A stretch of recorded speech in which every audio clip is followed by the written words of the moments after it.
Assalamualaikum warahmatullahi wabarakatuh. Can you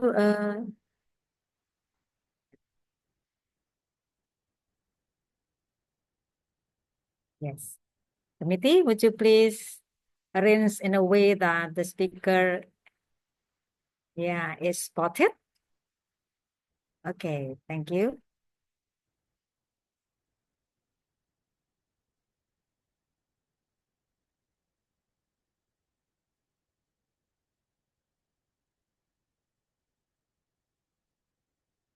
Good afternoon, everyone.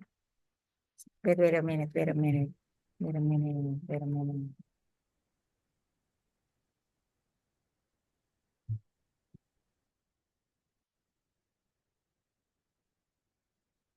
Yeah. Okay, well, good afternoon. Assalamualaikum warahmatullahi wabarakatuh, everyone. Thank you. Nice to have you again here in our second part of research proposal writing. Today, we're going to focus on two things. The first one is method, the one you love so much. And the second one is data analysis. The first one, method, will be delivered by Wijaya. Should I introduce you again, please? So today our as just like what we have last week, we have two speakers today. The first one is Ninuk Indrayani, and then the second one, Dr. Gusti Ngurah. How should I forget. Gusti Ngurah Agung Wijaya Mahardika. Yeah, the name's too long. Yeah, thank you. Okay, well, to start, let's start our meeting with our Indonesian anthem, okay, and then Mars Unesa. For the committee, would you please play it? Thank you.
Thank you very much. So that's our new Mars UNESA. If you don't know, students, so that's the new one.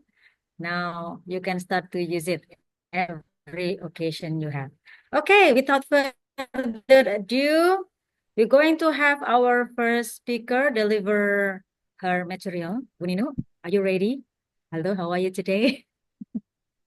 Hello, Buit. Can I be the co-host, Buit? You want to be a co-host? Okay, wait. Let me check. Oh, I have. Okay. Yeah. Yeah. Okay. Yes, so Bunino will deliver a material about methods. So if you have questions related to methods, students, you can start to focus on her materials about method, and then later Dr. Wijaya will talk about data analysis. Okay, time's yours, Bunino. Okay, wait. I forgot to open my PPT.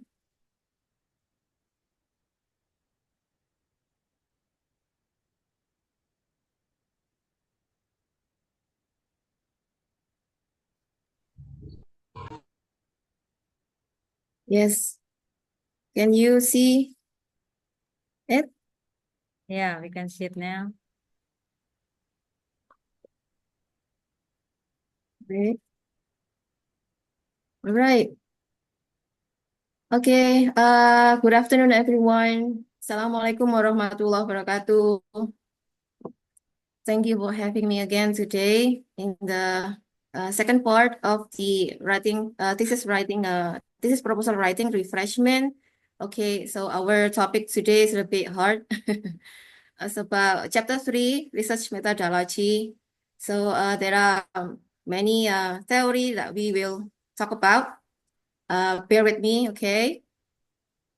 Right. Right. So as we know that the methodology is just like our plan, right? When in the chapter 1 you have the topic and everything, but then you should know how will you deal with your topic. So chapter 3 is or methodology is your plan to do so. There are some considerations that you should think about in doing the chapter 3 or methodology. The first one is choosing the right methods, and then the second one is how to collect the data, and then the last one is how to do the data analysis. Okay. Right. This is my part. So we will talk about the types of methods and how to collect the data. Can you see there are 5 types, and each of the type there are some branches on it. So again, bear with me, okay? So it'll be long journey. Okay, so yeah. And in the types of methodology, we will focus on this one, okay? Quantitative research, qualitative research, mixed method research and development, and classroom method research. Right, anyone can explain? Can you make some opinion in the chat box, your opinion or what you understood about quantitative research? Anyone, please? What have you known about quantitative research? No? Come on, Tegar. Tegar directly say no, ma'am. Oh my God, Tegar. Well, I think perhaps they are shy, Bunino. They are shy. Oh yeah. Yeah, they are shy. Math. Oh, okay. Yeah, you're on the right track. Numerical. Okay. Yes. Yes. Right. Yeah. So the basic difference between quantitative and qualitative is quantitative using numbers, qualitative using words, right? Yeah. Right. Numerical data. Good. Okay. Yes, so there are some explanations about the nature of quantitative research. So it's basically the numerical data which these characteristics. So the functions or the purpose of having quantitative research is to verify hypothesis, and do the deductive analysis. And then the characteristics of quantitative, it has large samples. So different with qualitative, the smaller, the better. But in quantitative, the more, the merrier, right? And then in the quantitative research, we have the structured data collections and measurement, and also the statistical analysis, right? Okay, so these are our discussions in quantitative research, survey, experimental, correlations, and causal comparative. Anyone knows what is survey study?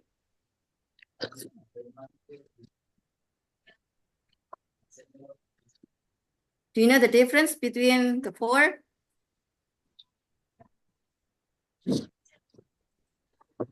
Anyone?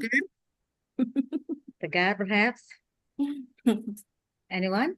What is the difference between survey, experimental, correlation, and causal comparative? Perhaps too hungry to answer, Bumi. Yeah. Yeah, it's critical time, okay? It's critical time. Right. Would you just tell them? Yeah, okay. So, right. So this one, according to Creswell, survey design provides quantitative numerical data to gain the trends, attitudes, and opinions about the populations.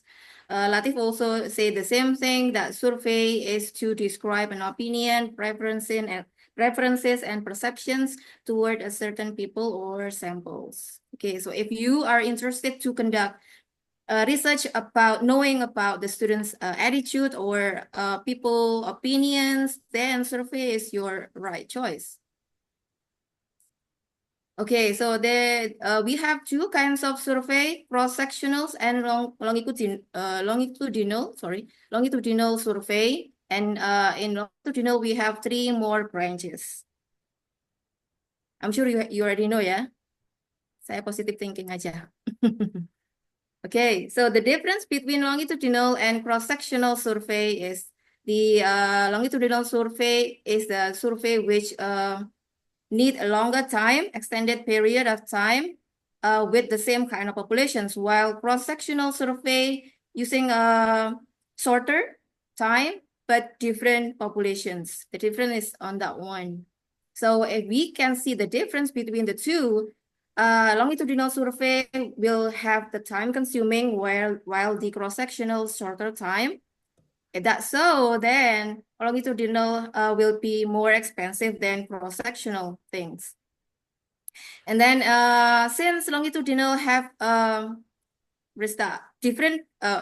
same person in the longer time, so there will be no bias. But in cross-sectional, since you have different people to cross sections the data, there may be a bias on that one. So based on these samples, then longitudinal need smaller samples but longer time. In cross-sectionals will be longer, larger samples but shorter time. Okay, and then as I mentioned before, in longitudinal survey, there are three types: panel, trend, and cohort. What are the difference? So in panel, using the same subjects over extended period of time, in order to observe the changes of individual behavior and investigations, knowing the reasons of the changes, while trend studies using different people in the same populations in order to track the trend at that time. For example, you want to know about the trend of young students using technology before and after COVID-19, for example. Then you will have such kind of populations, knowing what kind of technology used in 2020, then what are the technology used in 2022 when COVID-19 finished, for example, that one. In cohort studies, the specific population which shares the same characteristics for longer time. For example, you want to know the opinions of UNESA graduates about their opinion about UNESA. So they have the same characteristic, which is graduate students of UNESA, right? Talking about their opinion. whether it's positive or negative opinions about UNESA, for example. That's the thing. So we will do it quick, yeah, because this one is a refreshment, not actually what is that? Preaching.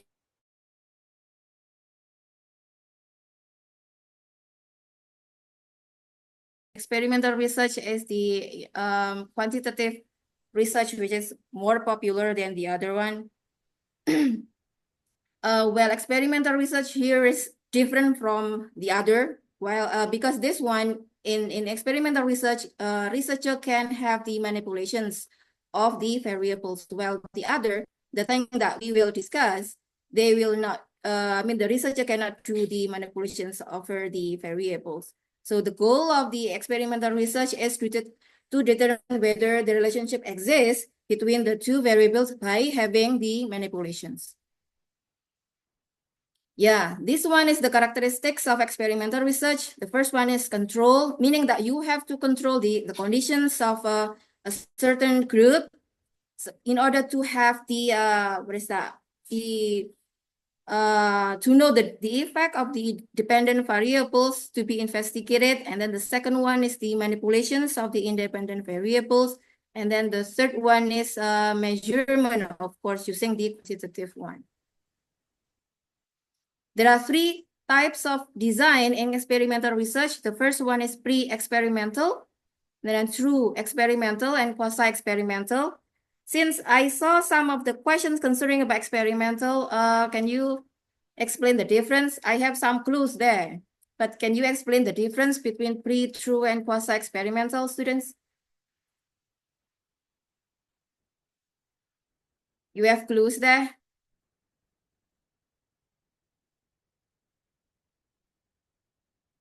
Hello? What is the Hello? meaning of pre-experimental with one group? Pre-test, post-test design. Anyone? Anyone? Please write down on the message chat box, please.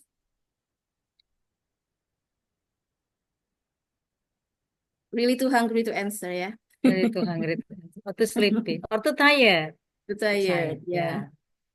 Just go on, Brino. Yeah. Oh, somebody is writing, Brino. Somebody is writing on the chat. Oh, let me see. I think it's Ibra. It only measures one group only. There is no control experimental, I guess. Right, yeah.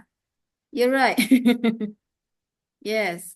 So the difference between pre-experimental with the other two, true and quasi-experimental, pre-experimental, you are allowed to use one group only. That's why it's called one group pre-test, post-test design. So for example, if you are, you're interested to have experimental research, but the school do not have any parallel classes, they only have one each of the level, then you can have pre-experimental research. Having one group is all right.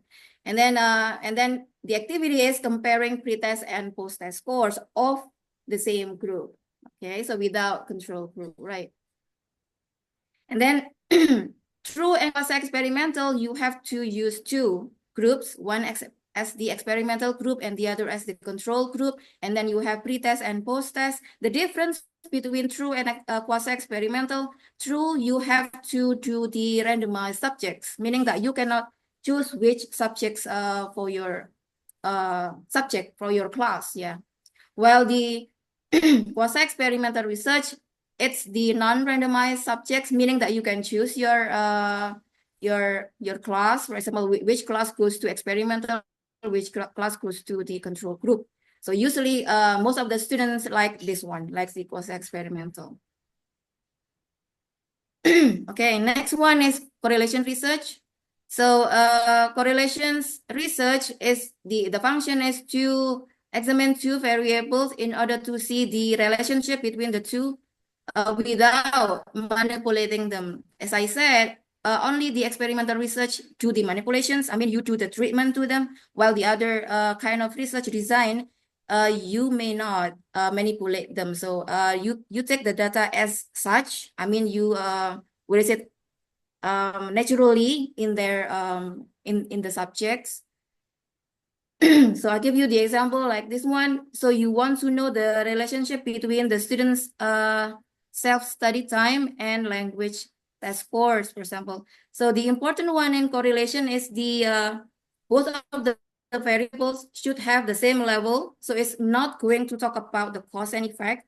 That's why the variable should be the same. Like if you want to know the correlations between vocabulary and reading, for example, or you want to know the correlations between listening and speaking. So it should be the same level. It's not one causing another. But in correlation research, both of the variables should have the correlate one to another, causing one to another. Yeah.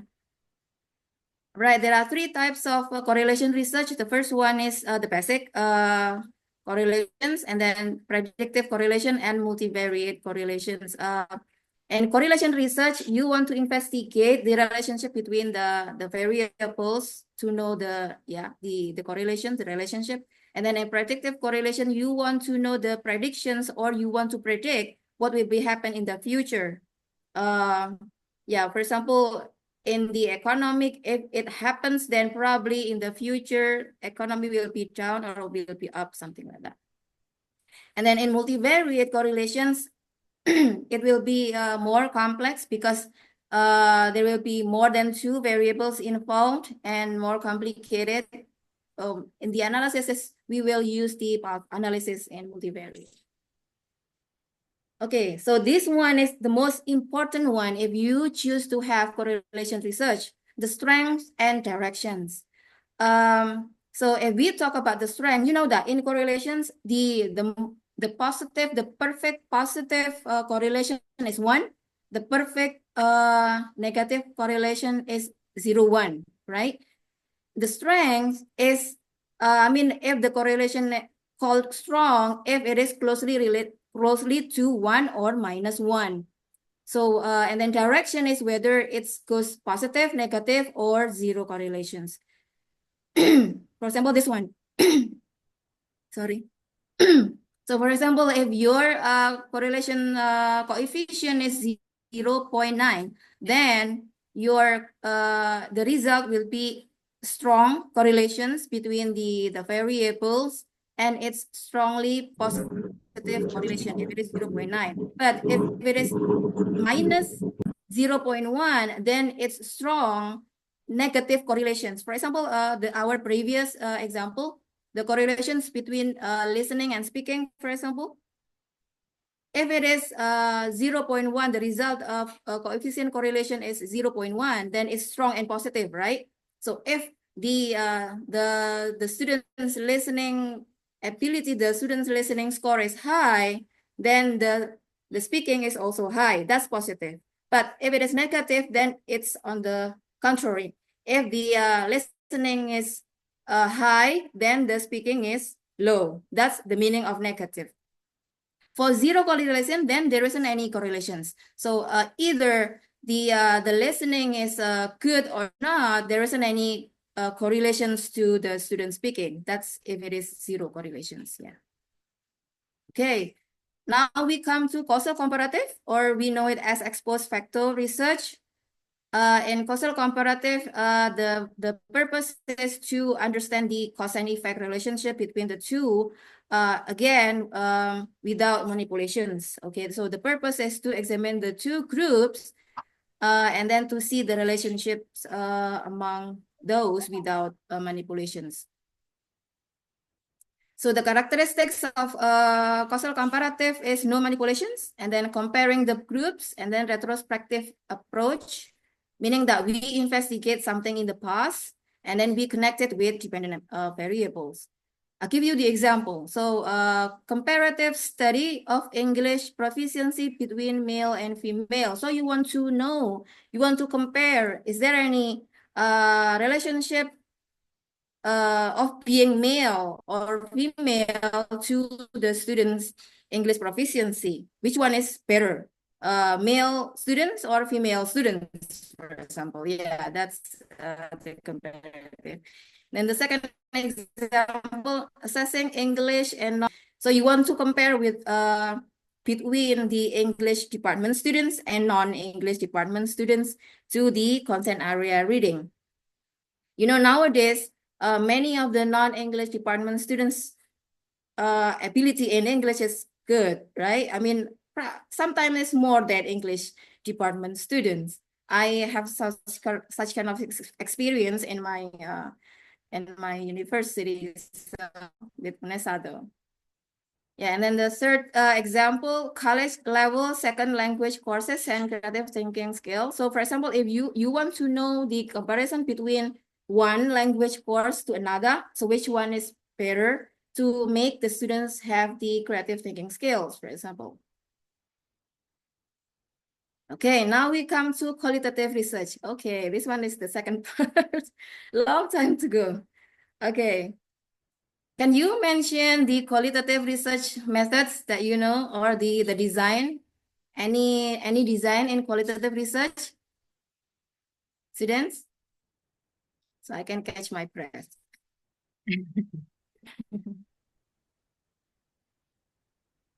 Anyone knows the example of the design in qualitative? Somebody's writing here. Zikri. Case study. Raka. Yeah. Study case. Interview is the instrument.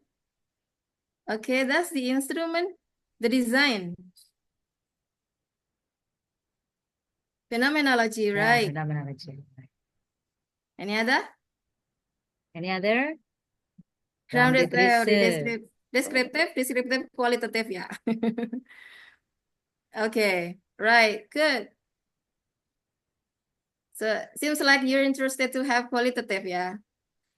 Interesting to have qualitative, but the title is quantitative, ya, Bu, ya. Yeah, somehow. Okay, so these are the nature of qualitative studies. So the difference with quantitative studies. So qualitative studies using words, right? And then the aim is to understand the phenomenon, not to the samples or the samples is smaller, the smaller the better. And then semi-structured data collections, and then the way to analyze is using inductive model. And then non-numerical, right? And then subjective interpretations. That's somehow it's dangerous, yeah. Subjective interpretations. But if you like it, it's all right. Yeah, so these are the design of qualitative studies that we will talk about. Case study, phenomenology, ethnography, and grounded theory. Okay. First is case study. So if you want to have the in-depth study of a person or institution, a small unit of things, then case study is your thing, right? And then you want to see the interactions between the factors, and then there's one thing for you to consider in choosing case study. If the subject, it should be something special, so you cannot just choose whatever you want. And then you claim it as the case study. So it should be something special about this person or institutions or something, yeah?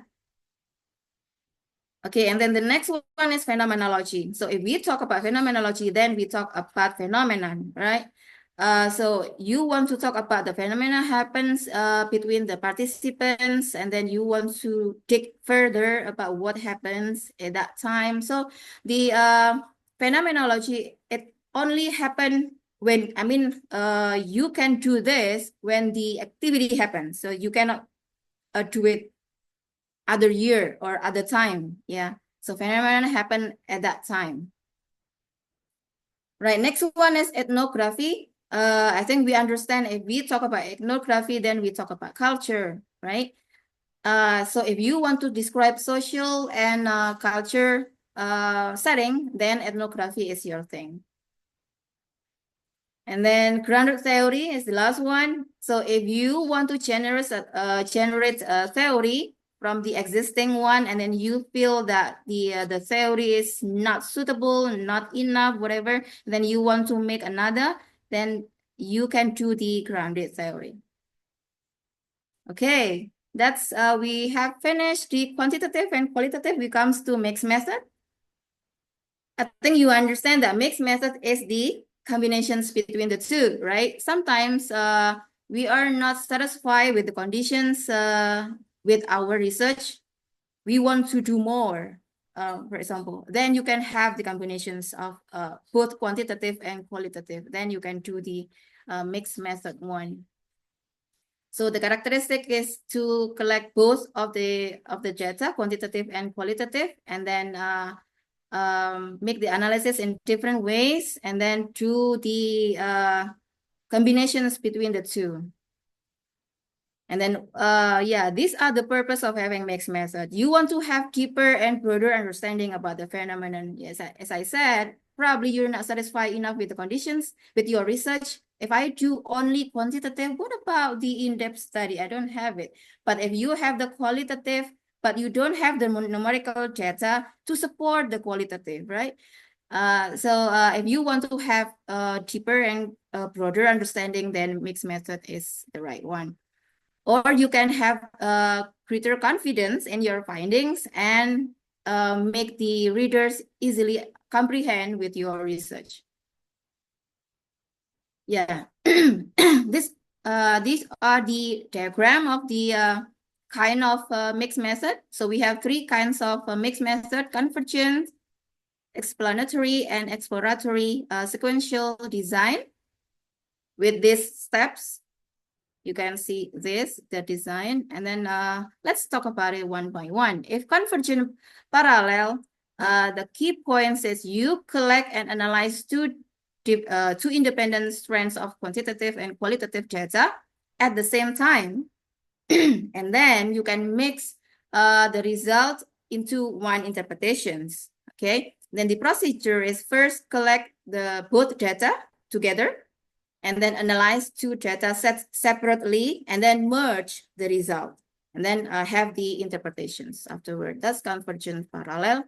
And then if you choose to have explanatory sequential, then you have two-phase design. First, you can collect the quantitative first and then qualitative at different time. So in explanatory, you comes to quantitative first and then qualitative.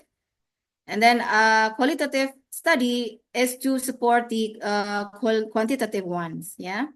And then the procedure is the first one, collect and analyze quantitative data, and then identify the specific quantitative result. Then you do the qualitative data, and then collect the qualitative data, and then interpret the combinations. On the other way around, exploratory sequential is different. So yeah, the same, both of them are using two pieces of design, but first you do the, you do the, you collect the quantitative and qualitative in a different time, but you start with qualitative first. Then you do the quantitative one, okay. As usual, so first collect the data, qualitative first, and then in order to support that one, you do the quantitative. Then the last part is collect and interpret the data together. Okay, next one is research and development. Anyone interested to have research and development?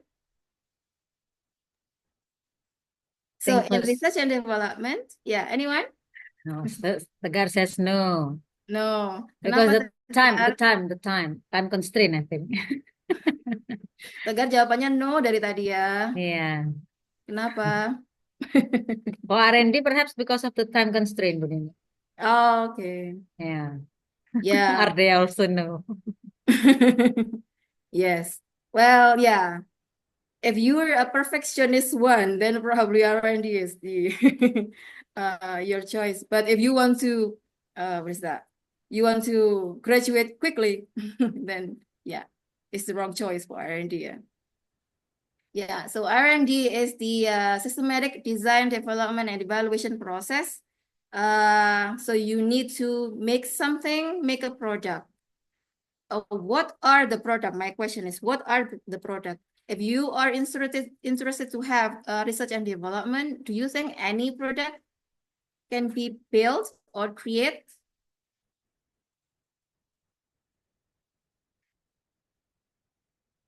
Any product? Can you mention what are the products that probably can be made? Yeah, materials. Yeah. What else? Only materials?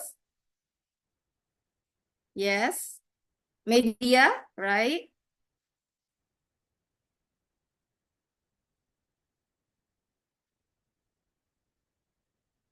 Okay. What else? There are still many. Materials, media, you can even make the teaching strategies. If you think you have already have many teaching strategies, but you think there isn't any teaching strategy that I like, or there are weaknesses in each of the teaching strategies, so you want to make your own teaching strategies, is good. Yeah, you may do that. So product here is not always something, but an idea can be a product too. Okay. I do. Right. So this is a step of R&D conducted. So the first one is you start with the analysis to identify the problems, and then you comes to design. So you think about what is the solutions of that problems, and then development. You start to think about the product itself. And then the next one is implementations. You put the product to work, meaning that you want to what is that? Socialize, clarify whether your product is accepted or not to the society. And then the evaluations, you ask the people to evaluate your product, which is accepted, or there are some feedback or something like that. So these are the steps if you want to do the R&D. And these are this is the design, one of the design. There are so many design, yeah, in research and development. So this one is one of them. So you start with the problems and then propose the identification of the problems, develop design, and then test the module and evaluate, and finally communicate. Okay, so this is the last part of methodology, still methodology, yeah. Classroom method research. Seems like some of you are interested to have classroom method research, yeah? And I think classroom method research is a very noble and or probably the noblest research in the whole world because other design is probably egocentric, while the classroom method research is really nice. You start with the problems, and then you want to solve the problems, helping the students to improve themselves, to improve their score, their ability. That's good, right? Yeah. Well, the other design is you don't care whether it's the result is positive, negative, or whatever. You just stop the activity if it is complete. Then yeah. Again, classification research is the design when you start with the problems, and then you want to solve the problems and improve your professional practices. So the benefits is, because this one, immediate applications, because you directly applicate it in your students, and then empowers teachers and contextual relevance. Yeah, there are some design that you can use, and if you choose to have classroom lesson research, so the most common one is by Chemist and McTaggart, right? So actually any kinds of design is okay. The important one is the steps of your cycle. So you start with plan, action, observe, and reflect.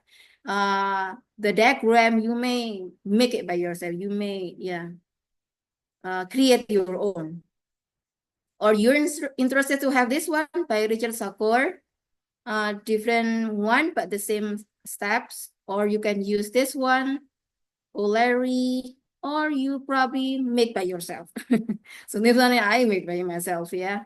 Feel free to do so. So the important one is that 4 steps. Okay, so we finish with the methodology. We come to data collections approaches. Yeah, if we talk about data collections, then we talk about instrument and instrumentations. Instrument is the tool, while instrumentations is the process how to use the tool. And these are the instrument that we will discuss. The first one is test, and then interview, questionnaire, and observation. checklist, observations or observation checklist. Okay. So we start with quantitative research. So what are the data that we can use in quantitative research? There are types of data. So there are four. The first one is nominal, and then ordinal, interval, and ratio. Nominal is the data if you use classifications or categorizations. There isn't any order, like gender, for example, male, female. So you can choose male as 1, female as 2, or you may have female as 1, male as 2. It's okay. There isn't any order on that one. Or ethnicity or religion, yeah. That's nominal. And then the second one is ordinal. If your data is using the meaningful order, there's an order on that one. So for example, education's level, start with elementary school, junior high, senior high, or students' level of ability. You start with beginner, intermediate, advanced. Yeah, that's the order. And then interval, if your data is have the interval value but without no true zero, for example, temperature, yeah. And then the last one is ratio, if your data have intervals but with the meaningful 0 point. So for example, height, weight, age, income, test score, that belongs to ratio, yeah. Right. Now, these are the actually in quantitative we only have tests. Yeah, of course in quantitative we have tests, but there are types of tests. The first one is achievement test. If you want to measure the person what have been learning or what they mastered. So, and then for example, proficiency or final exam one, the achievement test. And then aptitude test, if you want to measure the ability of students, ability to learn or ability or potential to learn, something like that. The example is like an IQ test. And then the next one is personality test. If you want to measure the behavior or attitudes of a student or person. And then diagnostic test, if you want to see the strengths and weaknesses of a specific area. And then the last one is placement test, is if you want to measure the student's level before coming to the class. Okay, now we come to qualitative. The same way with quantitative, we have also types of data in qualitative. So what are the data that you can use? The first one, textual data, so in a form of verbal or written words, and then audio in a form of recorded sound, and then visual data if it is in a form of pictures to interpret social culture, and then video data, for example, to capture interactions of the environment or behaviors, and then document or archival records if you want to see the written materials before. And then you also have the artifacts and physical objects if it is related to social context. Okay, about the instrument and qualitative, we have three types. And then the first one is interview, questionnaire, and observations. Interview is the activity of taking the data by interacting with the subjects. Can be face-to-face or can be together. Yeah. There are three types of interview. The first one is structured, semi-structured, and unstructured interview. Yeah. Structured interview, if the researcher has the predetermined set of questions before coming to the interviewee. So you already ready with the questions. That's structured interview. And then semi-structured, if you have the list of questions, but in the middle of the interview, you probably want to add or decrease, or yeah, you have some discussions or things, you may do that in semi-structured interview. And then in the last one, we have unstructured interview, which is this one is freedom interview. So there is a flexibility in the interview questions the teacher, the researcher can do. How can we do the unstructured interview? There are three ways. The first one is in-depth interview, meaning that you can ask one by one and asking many things. Whatever in your head, you just ask that questions to the person. And then the second one, you can have a focus group interview. So you interviewing some, and then you can give one questions, and then the other is answering one by one, and then they complete one to another. Yeah, that can be done. And then the last one is oral histories, if it is talk about some histories things. Okay, and then the next one is questionnaire. So a questionnaire is a set of structured questions in order to gather the information from the respondents. There are two forms of questionnaire, open-ended and closed-ended questions. If it is open-ended questions, then the possible response are not given, meaning that the respondent should answer in their own words. While in closed-ended questions, there is a possible answer given in the questionnaire, so the respondent can just tick or click one of the answer, yes or no, true or false, or the multiple choice one. You can use this one in Likert scale, for example. Okay, and then next one is observation sheet or checklist. Yeah, so if you want to see the behavior or conditions in the environment, probably observation sheet or checklist is the right one. So there are three types of observation. The first one is structured, meaning that the same way with this one, you already have the checklist about the things that you want to see. And then the second one is non-participant observations. If you do the observations, but you shouldn't be any involvement in the observations area. And then the third one is participant observations, meaning that while you do the observation, you also ask the participants. Okay, next one is developing good instrument. After you choose the instrument, you have to make sure that your instrument is good.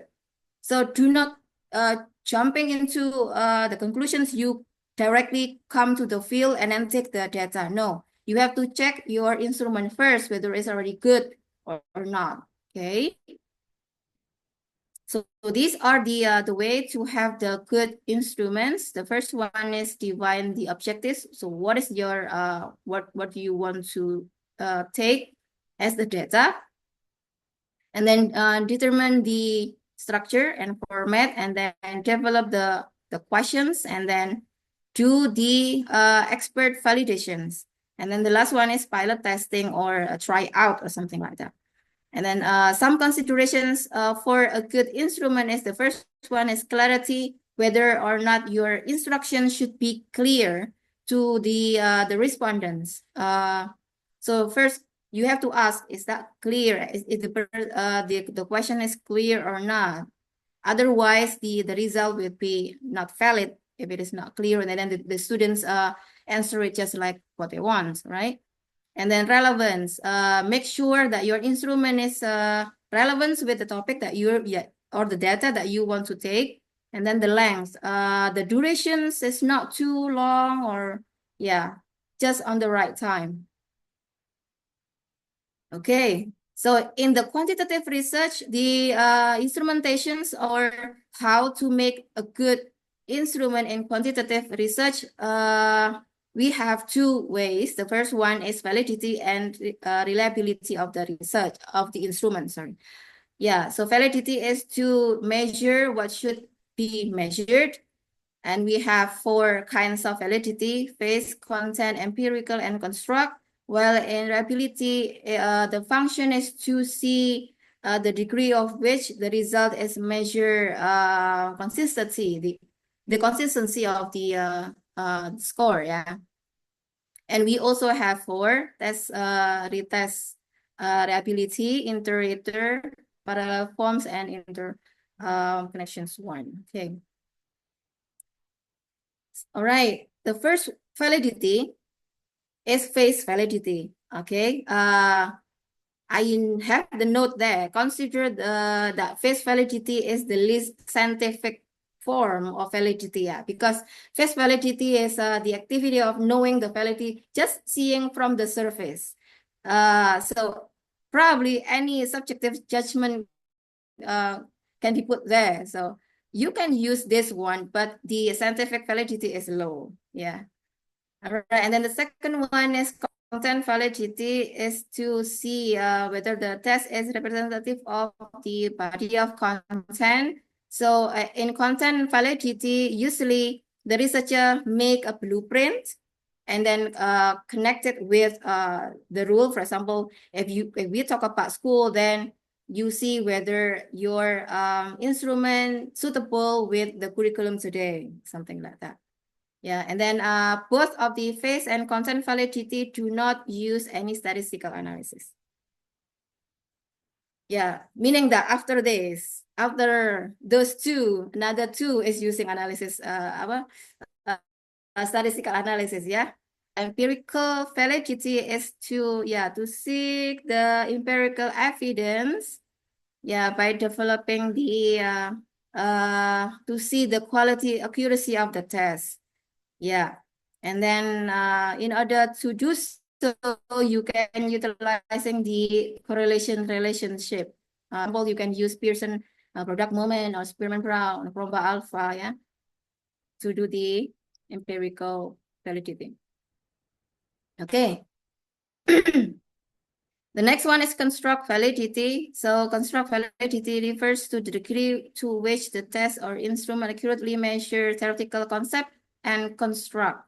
So construct validity, you will have to do two ways or stages. The first one is logical analysis and empirical analysis. Empirical analysis is already mentioned before, and then logical analysis, you have to see the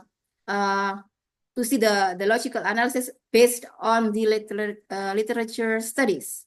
So in construct is the most hard one, the most difficult one, yeah, the most difficult validity from all of those. Okay, that's the validity. We comes to the reliability of the test of the instrument. Yeah, the first one is test retest reliability. So this one is testing the consistency. Again, reliability is about consistency. Yeah, whether it's consistent, the result is consistent or not. Test retest reliability is you test the consistency of the result over time.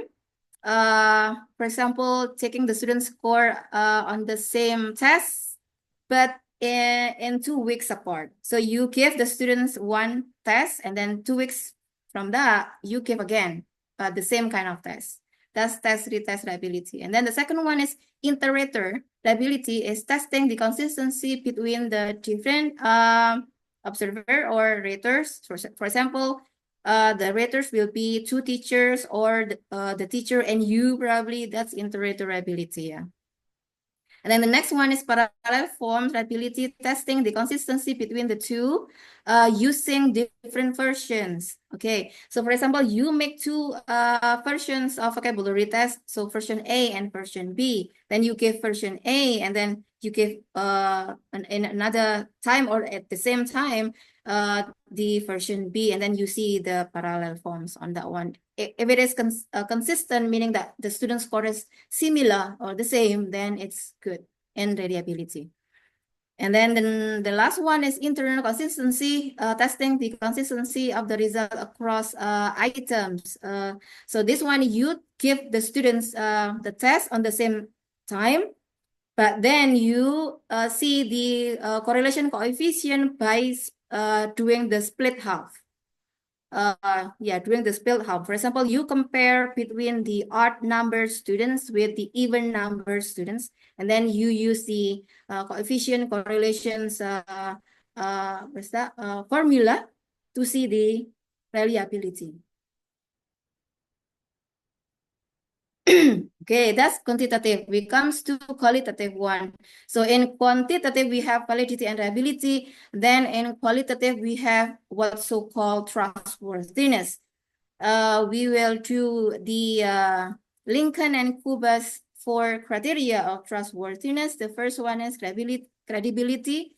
whether it see the truth of the data, and then transferability to see the degree to which findings of other contexts, and then dependability, the consistency, mobility, to the extent to which findings are shaped by the participants, free from bias.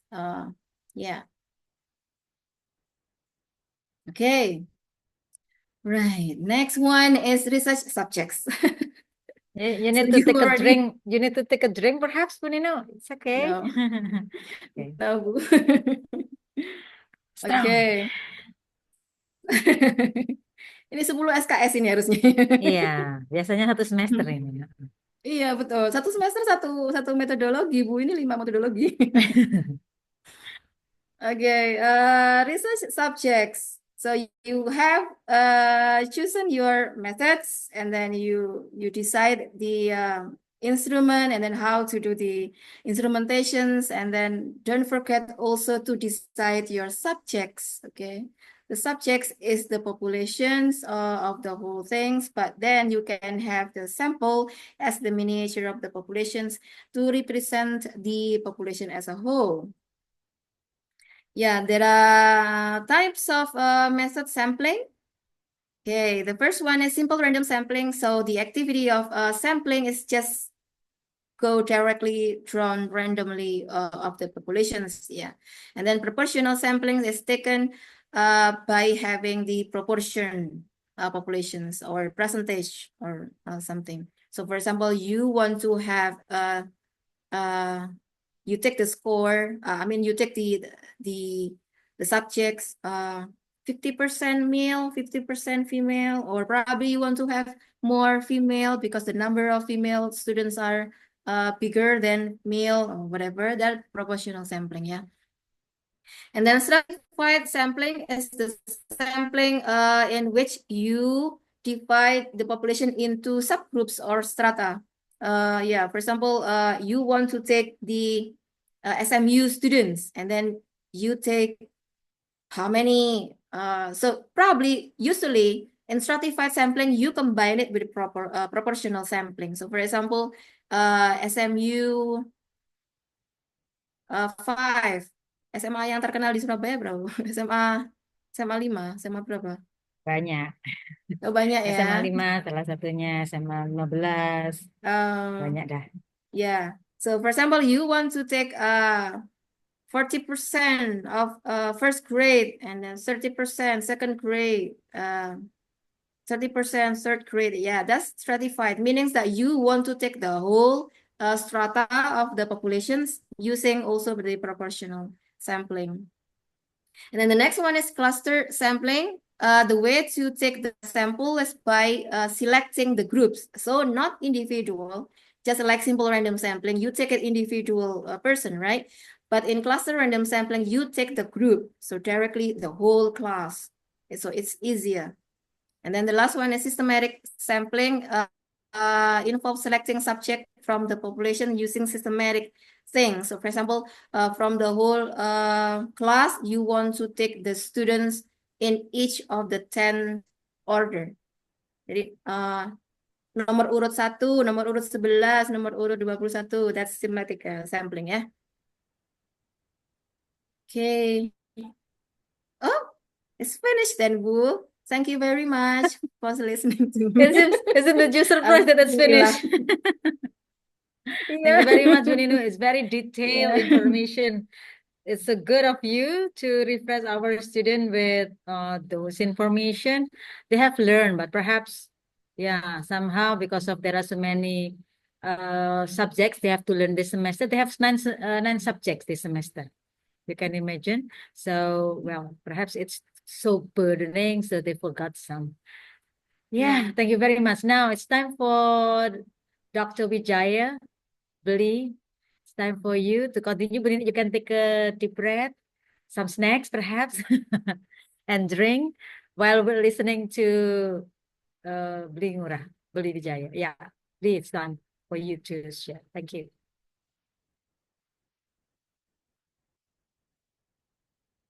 Okay, thank you very much.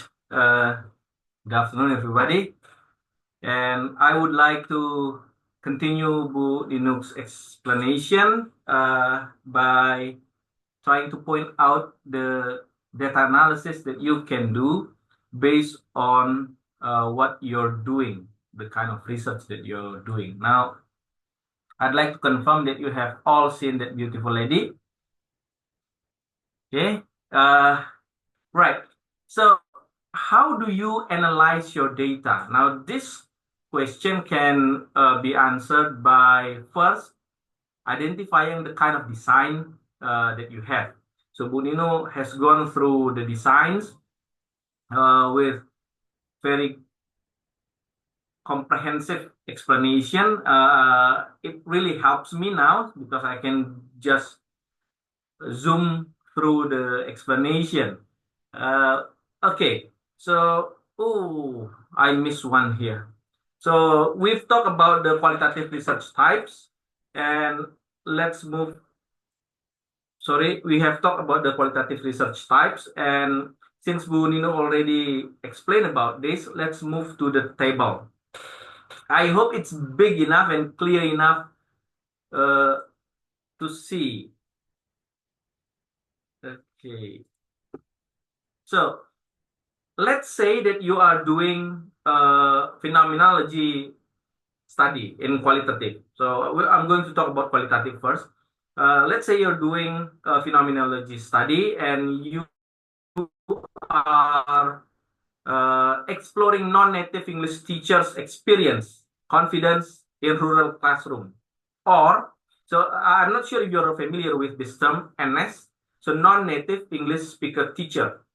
We are the examples of non-native English speaking teachers because we do not speak English as our native language, but we teach English. So this particular research, for example, would like to try to understand what the teacher feels, what are their experiences. This is the example of phenomenology research, and you can do thematic analysis to deal with their experiences and also phenomenological analysis. We will talk about this type of analysis later. And then let's say that you are doing sort of ethnographic study, which is the cultural studies and social practices of a certain group. For example, you want to study what are the English club doing after school and how they interact in informal English. So you go with them for several months and then you sit and watch, observe what happens during their interaction. For the data, you can later use thematic, content, and ethnographic analysis. As for case study, let's say that you are going to study one school's approach to include technology in English lesson, in English learning. Again, you can do thematic, content, and narrative analysis. Depends on which point you are going to look at. And for the other two, now, grounded theory, in my opinion, it's going to be a bit hard for undergraduate students to do because you essentially develop a theory or model based on data that you found from the field. So if you're not doing this, don't worry too much because this is going to be a bit difficult compared to the other qualitative approaches. Let's say you are going to develop a theory about speakers, students who learn to speak, how they obtain their confidence or how they maintain their confidence through working in debate clubs. So you want to make a theory based on your observation, based on your interview, then you want to make a theory. For this, you are going to use grounded theory coding. So you first do open coding and then actual and then selective coding. And the last, though, some will argue that narrative inquiry is a newcomer to the qualitative scene, narrative inquiry can be defined as the kind of research which examines the stories people tell to understand the meanings and the identity behind those stories. So for this, you can, for this kind of design, you can use narrative analysis or also thematic analysis. For example, analyzing adult learners' personal stories about their English learning journey. Now, why adult? Because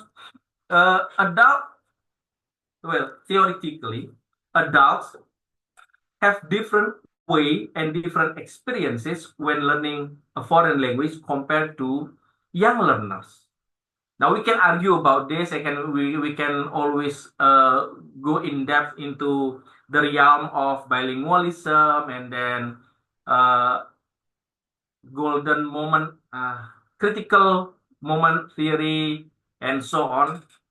But let's just focus that adult considered to have different experiences and different way to deal with language learning and the attainment of foreign language compared to young learners. They each theoretically have their own drawback and strength.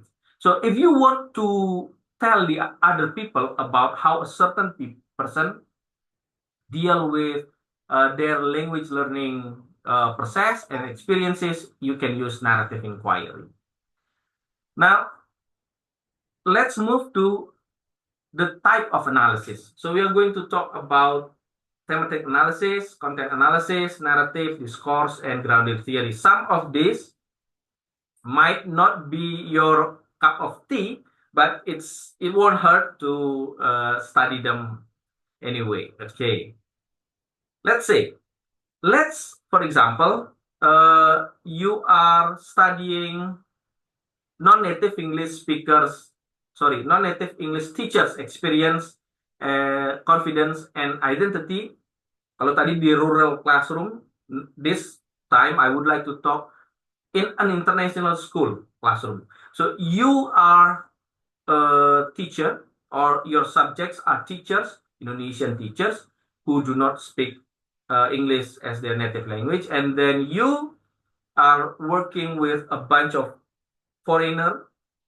The students are foreigners who actually speaks English as their native language at home. So what kind of confidence problems, challenges, strategies related to confidence, and what kind of identity that your subjects have? So for doing this, you can use, now this does not stop you doing other kind of analysis. Okay, this is simply just to give you a broad review of the analysis method. You can use thematic analysis, where you try to identify and analyze the pattern or the themes based on the data that you have collected. You organize your data and then you interpret the meaning of the data. Naturally, what you need to do is familiarize with data. When I say familiarize with the data, means that you have to read the whole data, listen to the whole data over and over until you have a general understanding of what the data talks about. Sometimes the problem with qualitative research is that the researcher got tired of sorting through the data.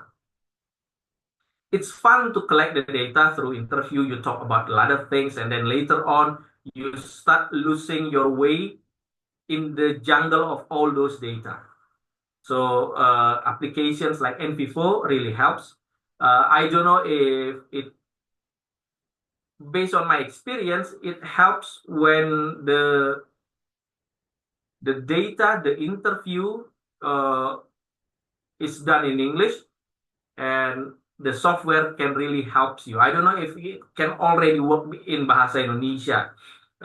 Back in my day, it had not that capability. I don't know today.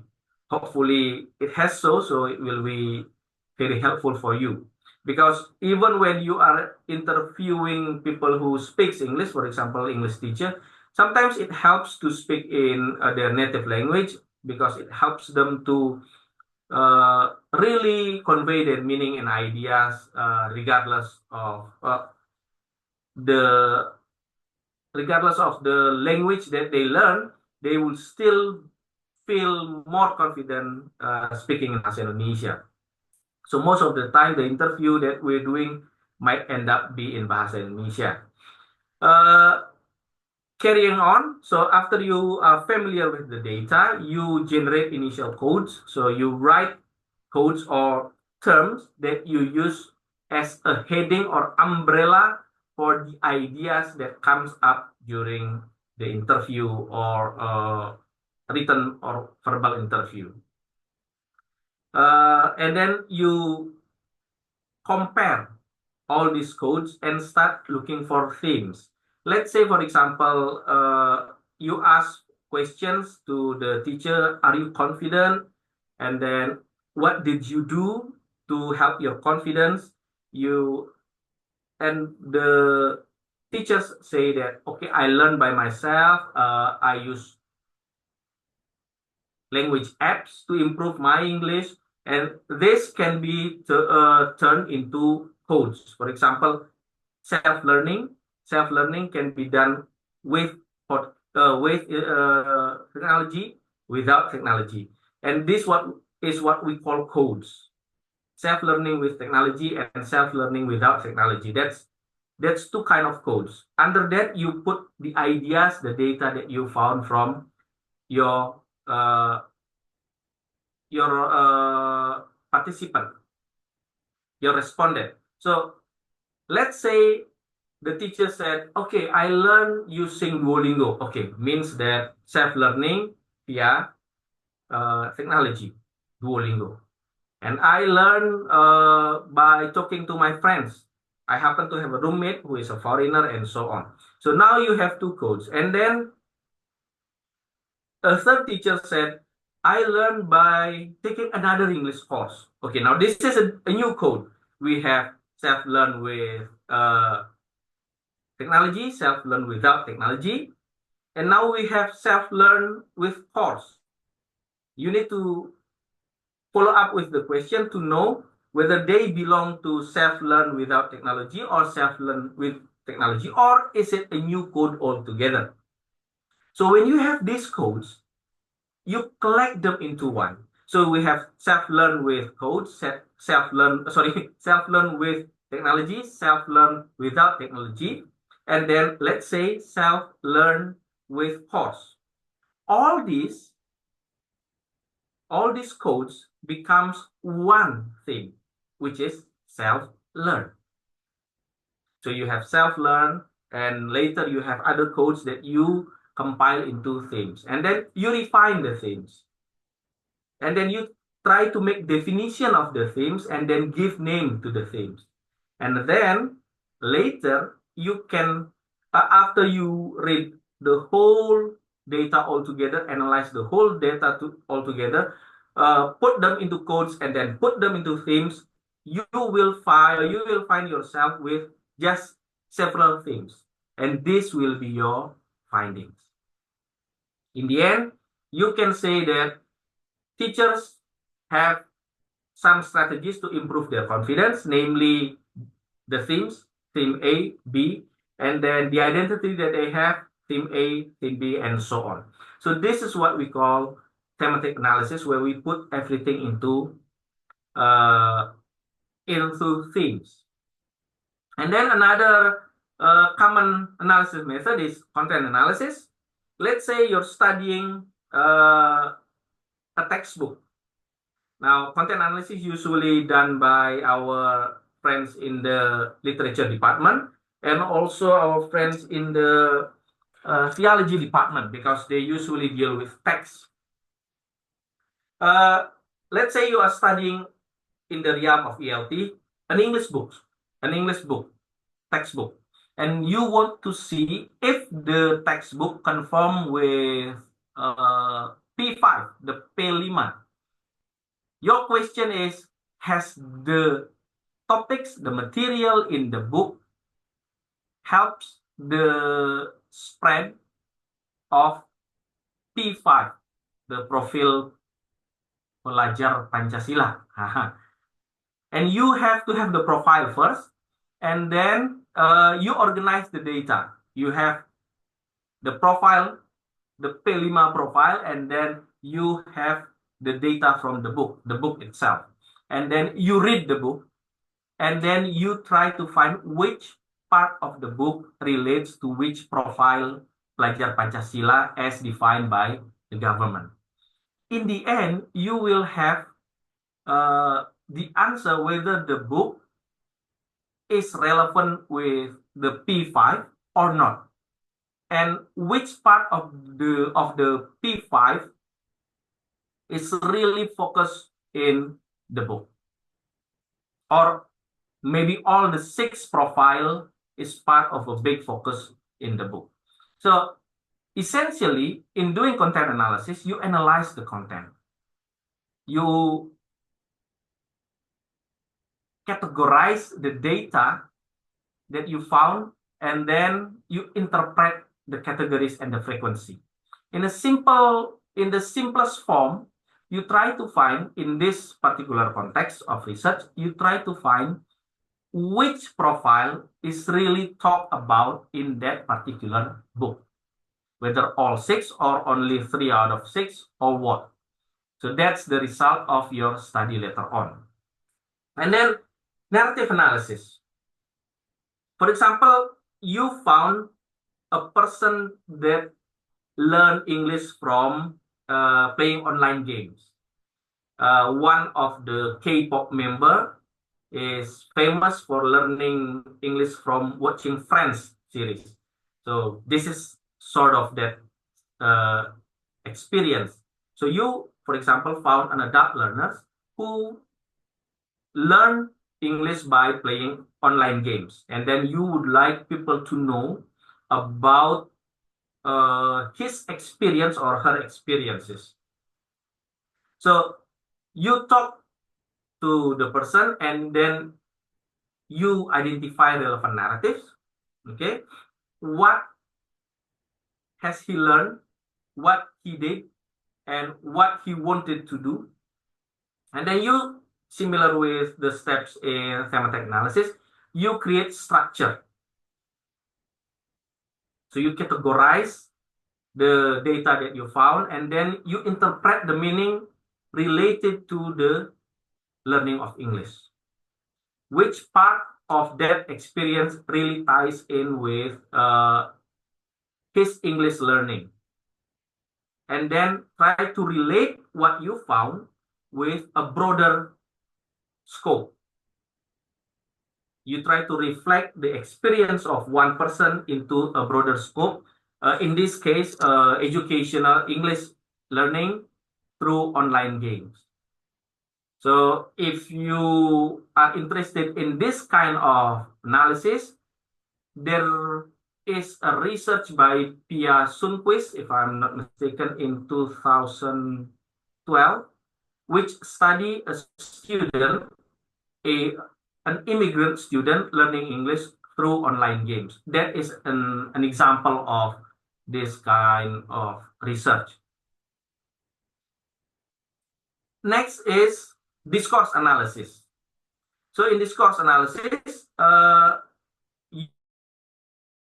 used to construct reality, relationship, and sometimes power dynamics. Let's say, I don't know if your department will be interested in conduct this kind of study, but this is an example. For example, you want to study the teacher's questioning strategies and see if the teacher questioning strategies influence students' participation in speaking class. As we know, there are a number of questioning strategies, or you want to see if a certain kind of questioning strategies help motivate or demotivate students when they are learning speaking. Now, you need to go to the classroom naturally, or record the classroom, and then you need to isolate the text, the conversations, the questions brought up by the teacher, as well as the way she or he brought up the question, and then analyze the language used by the teacher. And then correlate this with the social cultural context. Whether for example, whether the teacher used stern words, or let's say the teacher asked the student nicely or what. And how does the way teacher asks question relate with the socio-cultural context? And then you interpret how it influences the student's participation. For example, you are watching Bu Wiwit, and Bu Wiwit, for example, has unique way of asking question, or Bu Wiwit has several different way of asking question. Let's say, when she asks question, she usually say, okay, what would you like to know about X? Or if she asks question like, okay, you, boy, what do you know about this? And then you try to see what is the influence of the different question strategy with the students' willingness to participate in the speaking class. Is there any specific question or way of questioning that influence students, motivate them? If yes, why? Is there any cultural effect? That is the kind of discourse analysis that you can do. Again, this is subject to your department's policy regarding the scope of study that you can conduct. And then grounded theory. Now, as I told you, this is going to be a bit heavy. So theoretically, grounded theory analysis, you analyze the data that you gather from the field, and then you create a theory, or you write a theory. You do this by collect and code the data, and then later doing an actual coding. So all the codes that similar go into a single code, and then categorize the code, and then develop a theory from the data. Let's say you are learning a number of students who are joining a debate club, and you see patterns. Students, let's say, for example, students who are engaged in debate and then speaks all the time gain more confidence than students who are shy. And then you think, why would that happen? What other variables, what other aspects that makes them become confident? Is it just the speaking only? Is there any psychological aspect? So all this needs to be analyzed by creating codes and then collating them, and then finally you can form a theory. That's your theory on students' confidence through debates. But yeah, this is going to be a bit harder, and most of the time it will take a lot of time, a long span of time that becomes the luxury that not all of us can afford. So later we will talk about what kind of research that you should do in the second part of this explanation. So I hope this kind of this explanation on the analysis method is clear, although we have very limited time to explore, because each method should be discussed in a longer span of time. But I hope at least it gives you the basic understanding of differentiating between one method with another. Now, let's move to the quantitative one. Okay, luckily, Bu Nino already explained about this. So, quantitative research consists of descriptive, correlational, causal comparative, and experimental. And later, experimental will be divided into pre, quasi, and true experimental. Now, I'm not going to talk about this again. So, just look at the picture, and then let's move to the next part. Okay, When doing data analysis in quantitative study, you need to deal with at least one descriptive in descriptive study. In other kind of study, will need to go through the threshold of descriptive statistic into the realm of inferential statistic. So when we talk about descriptive statistic, I've heard that you have learned this. So I'm not going to talk a lot about it. We talk about central tendency and spread or variability, and then in the inferential statistic, we talk about hypothesis testing through classical assumption, and then deciding whether you need to do parametric test or non-parametric test to test your hypothesis. I think you've got the idea of this, and we will move to the next part. Okay, let's put this in context. For example, you are doing a descriptive quantitative study. You would like to identify students' perception of online speaking course, whether they like it, and if they like it, why. So the data analysis that you need to do will be in terms of frequency and average. You want to see how many students like online or whatever the question is, and then you may need to denote the average of the students' perception. They like it, which part of the learning that they like or do not like, and so on. So you don't really do many things here. Stepping a bit up is the correlational study, where you examine relationship between two or more variables without manipulation. So it exists there, you just want to see the correlation, the relationship. Now, for example, you want to investigate the relationship between students' self-confidence and their speaking proficiency.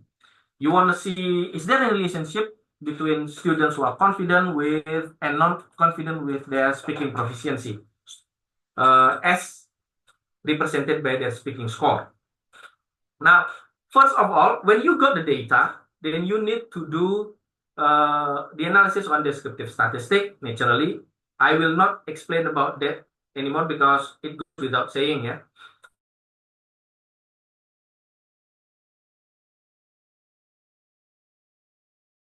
Correlational study, linearity, normality, homoscedasticity, and then based on that, you need to choose whether you are going to use parametric or non-parametric test. If it is not linear, not normal, so naturally you will have to go with non-parametric tests. Now, for example, if you are studying if you are doing causal comparative study, you are trying to compare the reading comprehension scores of students who attend English summer camp and those who do not. You want to see, do they have different reading comprehension? Naturally, you will have the set of data from two different groups, the one who attended summer camp and the one who did not attend summer camp. And then you have to test for the assumption, normality, homogeneity, and then based on this assumption, you will have to choose whether you are going to do parametric test or non-parametric test. Now, ladies and gentlemen, students usually track by the term normality. Pak, data saya tidak normal. Terus bagaimana cara menormalkannya? Ada caranya. Cuman pertanyaannya kenapa harus dinormalkan? Having a not normally distributed data is not a sin. There is a parametric test for that. So you don't have to worry, you don't have to feel upset. This is the same problem with, Pak, ditolak Pak, alternatif hipotesis saya. So, berarti kan penelitian saya gagal. No, there is nothing wrong with that. Failing to reject your null hypothesis does not mean that you fail your research. Not at all. I published a paper in a international reputable journal based on the rejection of my null hypothesis. It's not a problem. You just need to be able to explain kenapa kok null hypothesisnya itu fail to be rejected. It's not a sin. Remember, as a researcher, you may be wrong. You are allowed to make mistakes. But you are not allowed to lie. You are not allowed to fabricate data. You are not allowed to tweak your data supaya hasilnya normal, supaya bisa menerima alternatif hipotesis. No, tidak ada kewajiban untuk melakukan dua hal tersebut. So don't worry if your data is not normally distributed. Okay, you have non-parametric test, which is acceptable, scientifically acceptable. So don't you worry about that. Okay, and then pre-experimental. Now we're moving to the realm of experimental study. Pre-experimental, I'm not going to talk about the definition, but let's say we are learning about the effect of Duolingo.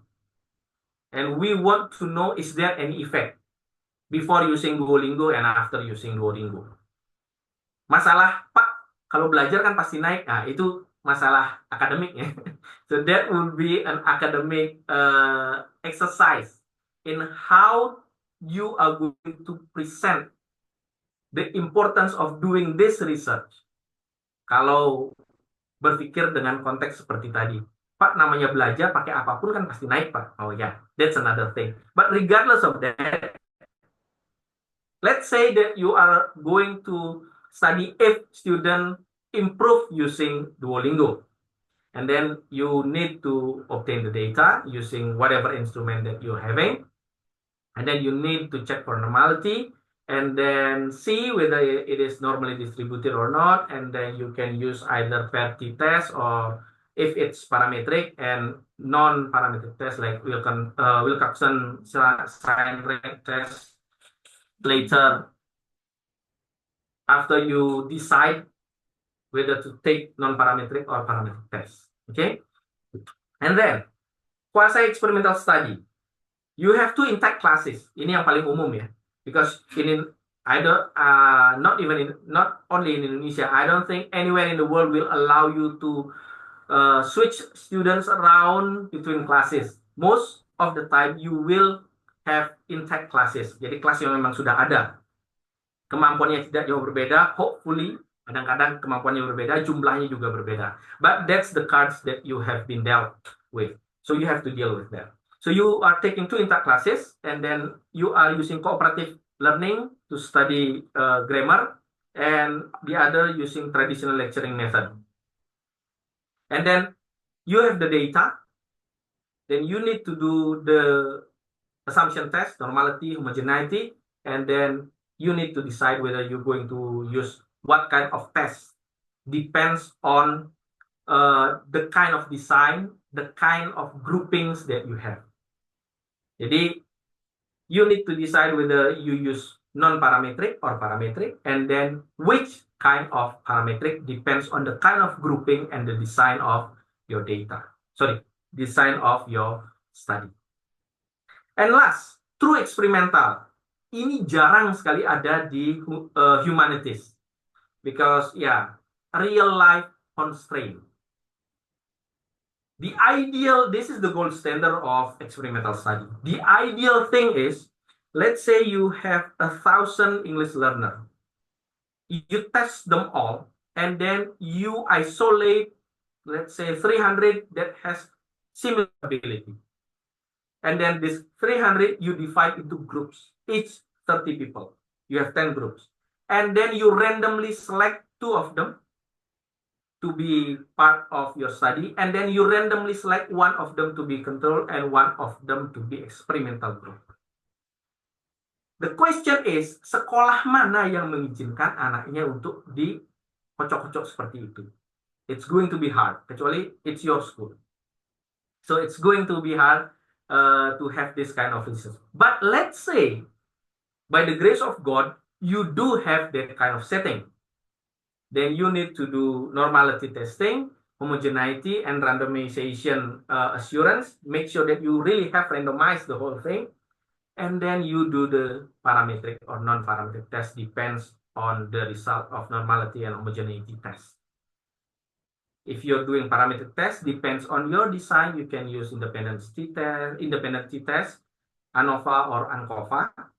And non-parametric test, you can either use NIU or Kruskal-Wallis test. Again, you need to go through the classical assumption test first to define whether you need to use parametric or non-parametric. Which parametric or non-parametric test depends on the design, the grouping of your study. Now, we can go deeper into that, but that will be another course altogether. Now, we are not going to talk about proposal writing. That means we are going to talk about statistics. And that's a different animal altogether, which will require a different set of time span. Okay, I hope that what I have showed here will help you get the lay of the land. Because later on, you will just deal with one of these boxes. Again, you do not need to understand every single one of them. You need to understand the box that you are going to study or you are going to use. For example, you are going to study correlational. You just need to get this one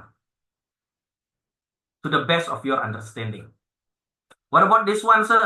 If you're not doing it in your scriptsy, yeah, you don't have to think about it. Just this. Why? The answer is in the next part of my explanation. So that's data analysis. Now I'm going to take you to the real world. I'm going to stop sharing this part and I'm going to share my next part. My favorite part. Yeah. Okay.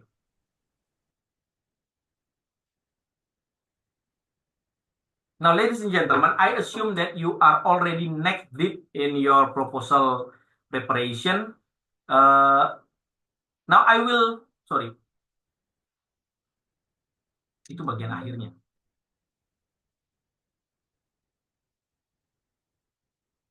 Now I will share you some insights and experiences as a fellow student. Karena saya yakin di antara kalian akan bilang, wah, all those explanation gampang, Bapak dosen. Well, I'm a lecturer, and at the same time, I'm also a student. So I hope you can, by saying this, you can relate with what I'm dealing with here. Because a lot of my students came to me said, sir, I'm very sorry, but I'm afraid that I will have to postpone our discussion. Mahasiswanya yang menunda bimbingan, bukan dosennya. Why? Because I'm working, sir. Okay. To the best of my knowledge, when I was taking my master and doctorate degree, I was also working. Yes, sir, but I have so many things to do. Yeah, welcome to the world. So, ladies and gentlemen, if you said, sir, I have to do a lot of work. Yeah, I'm also working. Bapak enak nggak kuliah? Wah, saya lagi kuliah. Actually, I'm a student. That's my student identification ID. So, I'm currently taking another master degree. Jadi kalau yang komplain, oh bapaknya enak aja. I'm taking another master degree, which is not English. So, my S1, S2, S3 were in English education. So now I'm taking a totally different subject. So at this point, I'm regretting this. Honestly, I'm regretting this decision. But ya sudah semester 4 mau mundur juga salah. So I hope for those who are thinking about, kenapa saya kuliah? This can be part of the awakening. So now I'm currently taking another study in Brahma Widya. So Brahma Widya in Islam apa ya Mbak ya? Teologi. Saya belajar ilmu agama Hindu. So this is a different animal. Agung Ninuk perhaps know what is it, the synonym like in di UIN apa Bu Ninuk? Kalau di UIN ini fakultasnya Usul Hudin. Suludin. Oh, asal Ya. usul ya. Oh iya. Iya, iya. Fuad. Fakultas Hmm. Suludin. Padahal Oke. saya dari tarbiyah, saya dari pendidikan. So yeah, I really want to know, so I study again. Dari Suludin. And I'm currently working on my thesis. So that's the title of my thesis, a totally different thing that I never had any idea at all. So if you think that, Pak, saya nggak pernah belajar bahasa Inggris, sama saya juga nggak pernah belajar ini. Saya sekarang sedang belajar sambil pontang-panting, sambil nangis-nangis, and still doing my job as head of department and also as a And still share here. translator. So many things. So how do we deal with that? Now I would like to tell you this part. Okay, in my opinion, this is a personal opinion based on personal experiences. Thesis or learning, any sort of learning, is actually a three-legged table. So it has three legs. In thesis, the first leg is lecturer's effort, usaha dosen, your supervisor in the context of thesis. The second leg is the student's effort. So you need to have a lecturer that helps you, and you need to help yourself more than anything. And you need to have a good lecturer that can guide you.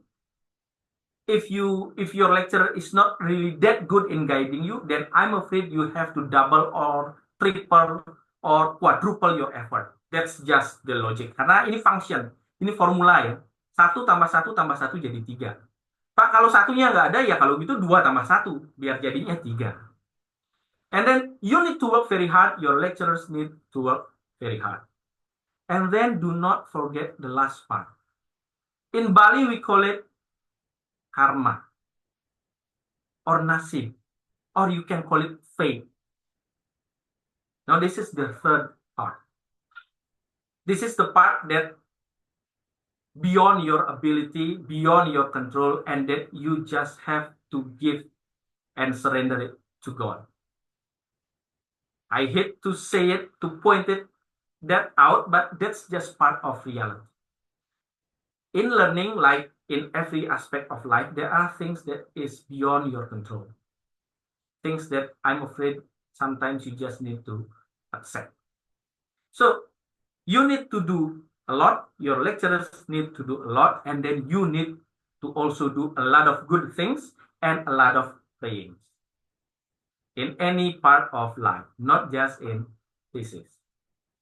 So I'm not going to talk about the third leg because it's beyond our control.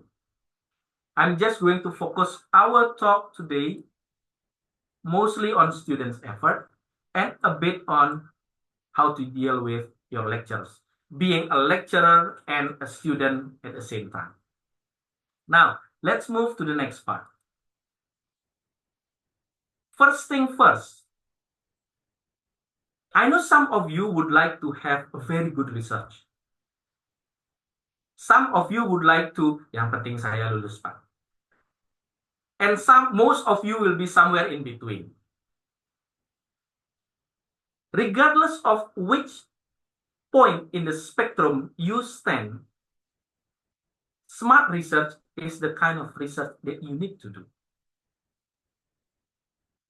Remember the term that I use, you need to do, not you want to do. Need, not want. Because you have to graduate. Hopefully, tepat waktu. 4 years or less. So you need to do a smart research. I'm sure you are familiar with the term smart. So the first is specific. You need to conduct a specific research on a specific topic. Which means that you need, at this point of your journey, you need to already have an idea of what you are going to do. You need to have an idea of, okay, I'm going to do this. I've read a number of articles on this. Let's say, Pak, bagaimana cara mencari yang spesifik? There was that question in the question list that I've got from the committee. Well, I'm afraid you need to do preliminary study and read about your topic. Or ask AI for the gaps in that topic and then read based on that list of gaps. But whatever you're doing, you need to have a specific topic. And then you have to make sure that what you're studying is measurable, which means that you can measure, you can quantify in a way and not totally abstract. So I want to study the love of the lecturers toward the student and the effect of said love on students' behavior. Okay, how will you quantify teachers' love? No idea, sir. Find out. Because if you cannot measure it, then it's going to be a very difficult study. Boleh meneliti cinta? Boleh. Bisakah cintanya diukur? Atau dikuantifikasi? Atau dikategorisasi paling tidak? Nggak bisa, Pak. It's going to be hard. Get something else. Okay. Next. Achievable. Sir, I would like to study personal text. I would like to study the kind of English learning done by K-pop members. Okay, that's good. Do you know any K-pop members? No, sir. Do you know anybody who knows K-pop members? No, sir. Then how are you going to get the data? It's good. Gap-nya bagaimana? Nggak pernah ada yang meneliti K-pop member. Good. Empirical gap. Population gap. Bisa ambil datanya? Nggak, Pak. Ya, jangan. Okay? Study something which is achievable. Pay attention. Realistic given your resources, time, and context. Saya ingin meneliti tentang nilai siswa di UN 2025. Sorry, di ujian 2025. Kapan ujiannya? 6 bulan lagi, Pak. Wow. Kapan tamatnya? So, again, achievable. Is it easy to get the data? Is it achievable? And so on. Okay? And then, relevant. Is it relevant to ELT? Or whatever the framework that your department is using. This is a very good research. Tapi nggak dikasih sama department, Pak. Ya kalau nggak dikasih, jangan. Nggak lulus-lulus nanti regardless of the quality of your research. Ya. And then, time bound. Saya mau melakukan survei longitudinal, Pak. 30 tahun. That's very good. Ya, nanti bisa terbit di Q1. But 30 years. You need to think about your time. Okay? You need to think about the data collection, the data analysis, and then the reporting. Because you are bound by time. So you need to think about these aspects when you are thinking about your research. Tapi saya maunya ini, Pak. Ya nanti kalau sudah SPD. Later. Now you need to think about the time that you have. Why? Well, because you need to remember, thesis is not a magnum opus. Bukan kontribusi terbesar saudara sebagai seorang akademisi pada ilmu pendidikan bahasa Inggris. No. It's a course that ideally should be done in 6 months. So when we talk about time bound, you need to think about 6 months. Dan 6 months ini harus 3 kaki itu. Lecturer's effort, student's effort, and the fee. You have to account all those legs. Remember, it's not a magnum opus.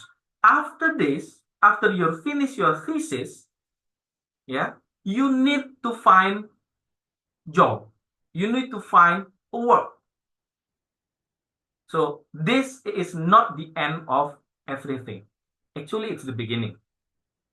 So you need to put that in perspective. Sorry, you need to think about that and put your perspective based on this. It's a course. Okay. Next. Nah, dosen juga manusia. I wrote it in bahasa Indonesia, so it stands out. Remember, your lecturers are human. Because they are human, you need to deal with them in that way. Ask any lecturers. I've been a lecturer since 2005. I've been a teacher since 2001. When you are dealing with human, you need to deal with like you're dealing with human. In our context, in Eastern context, most of the time, your lecturer will be older than you. So you need to be, at the very least, polite. Know your place. Tapi Pak, kita kan sama-sama akademisi. Ingat lagi lah teorinya Delheim, speaking.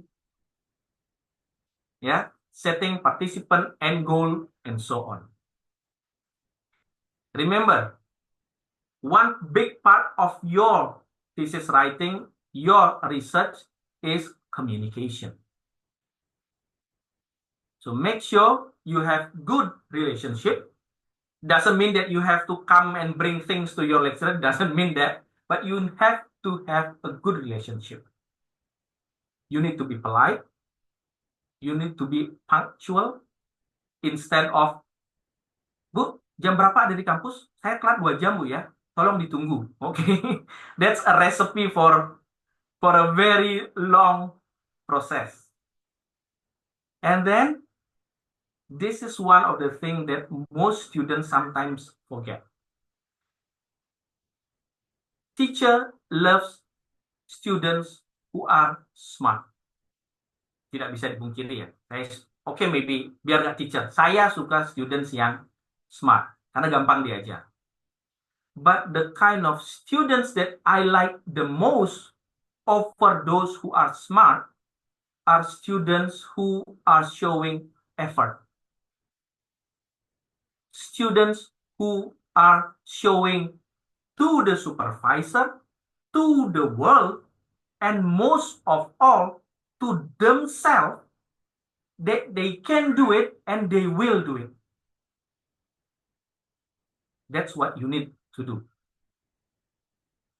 In practical world terms, Dek, perbaiki nih ya. Siap, Bu. Sampai di rumah dikerjakan. In 2 days, you return. Ma'am, 2 days ago, sebut 2 days-nya. Because it means a lot. Ma'am, 2 days ago, you gave your revision and suggestion, and this is the best that I can do. I would like to have your insights. You keep doing this, the lecturer will have in their mind, oh, anak ini semangat sekali. Walaupun salah, it's part of learning. And never ever expect your lecturer to accept your thesis and say, wow, this is the best thesis that I have ever seen. It will never happen because the world does not work that way. The best way that you can do is to show everybody, to show yourself that you are willing to commit. And your lecturer will be more than happy to help you. Kenapa? Karena dosen juga manusia. But if you come to your lecturer and then you never returns, sampai ditelepon-telepon, baru return, kemudian bilang, aduh Bu, banyak sekali pekerjaan saya. Nanti the lecturer will say, ya saya juga banyak pekerjaan. So again, you need to show your effort. Doesn't have to be it doesn't have to be perfect, but it needs to show that you are doing your best. Okay? It helps a lot, believe me. Saya sudah nulis tesis, saya sudah nulis skripsi, tesis, disertasi, dan sekarang tesis lagi. It works. Next, this is very important. Be the master of yourself. Easy to say, hard to do. Be the master of yourself. Don't be Krisdayanti, so you won't have to be Bruri Mahardika. Krisdayanti seperti apa, Pak? Pegang proposal, habis ujian proposal, you go Krisdayanti. Masih ada waktu. Besok, lusa. Nantilah habis malam minggu. If you keep on doing this, then you end up Bruri Mahardika. You don't know the song, but Bu Wiwit and Bu Ninuk knows, and also the other lecturers. You know the song? It's Semua terserah Pak dosen, skripsiku begini adanya. Ku hargai keputusanmu, yang penting saya lulus. Why? Karena Krisdayanti masih ada waktu terus. Oke, tomorrow. Today is Friday. Kan sudah selesai proposal. Tomorrow. And then Monday I will start. And then habis puasa. And then habis Idul Fitri lah. Oke, semester 9 akan menjadi awal kebangkitan saya.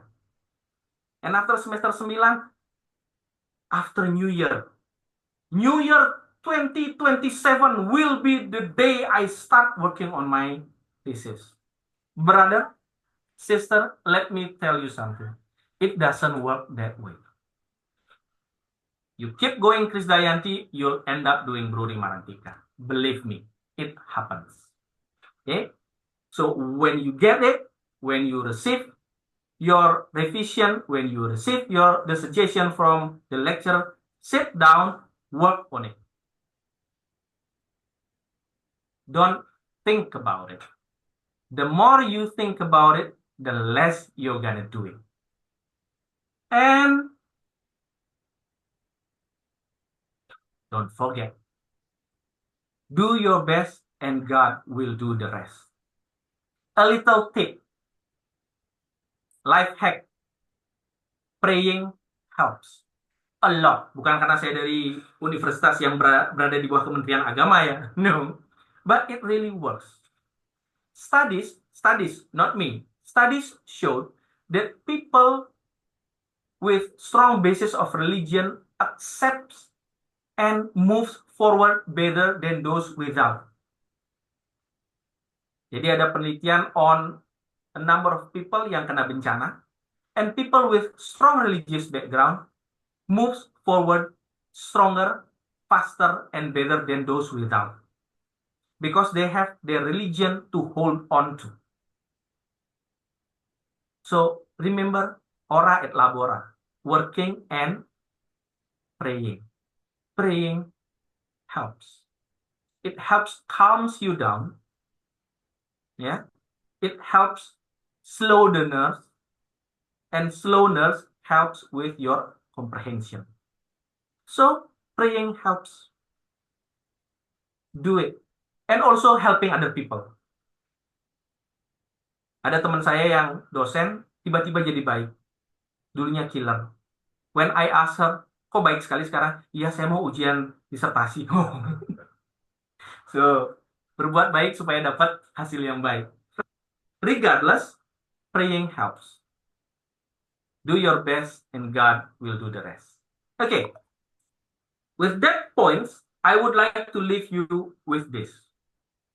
Regardless of what you did and whatever result that you have, remember, it's not a failure, it's another chance for success. This excerpt of the movie Batman helps me in my deepest holes. Alfred asked Bruce Wayne, why do we fall, sir? So that we can learn to pick ourselves up. Kenapa kita jatuh?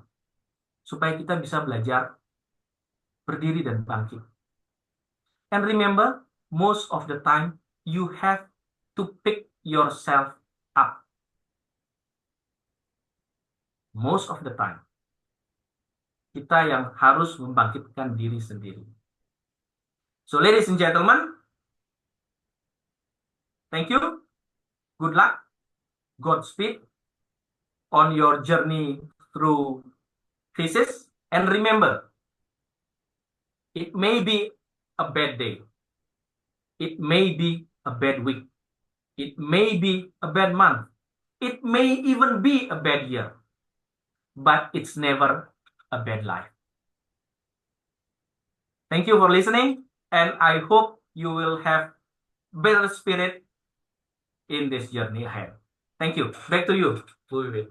Thank you very much, beliau. So inspiring. Well, one thing to remember, skripsi yang baik adalah skripsi yang selesai. Betul. So students, don't give up. Okay, perhaps now you have some struggles to make your proposal, but don't worry. Don't worry. Badai pasti berlalu ya. There will be a solution for any problem you face. Now, Bu Nino, Dr. Wijaya also have already shared their insight, the materials, so many, but then perhaps you are tired. However, we still have an hour to go, about an hour, less than an hour actually, because we're going to finish at 3:30.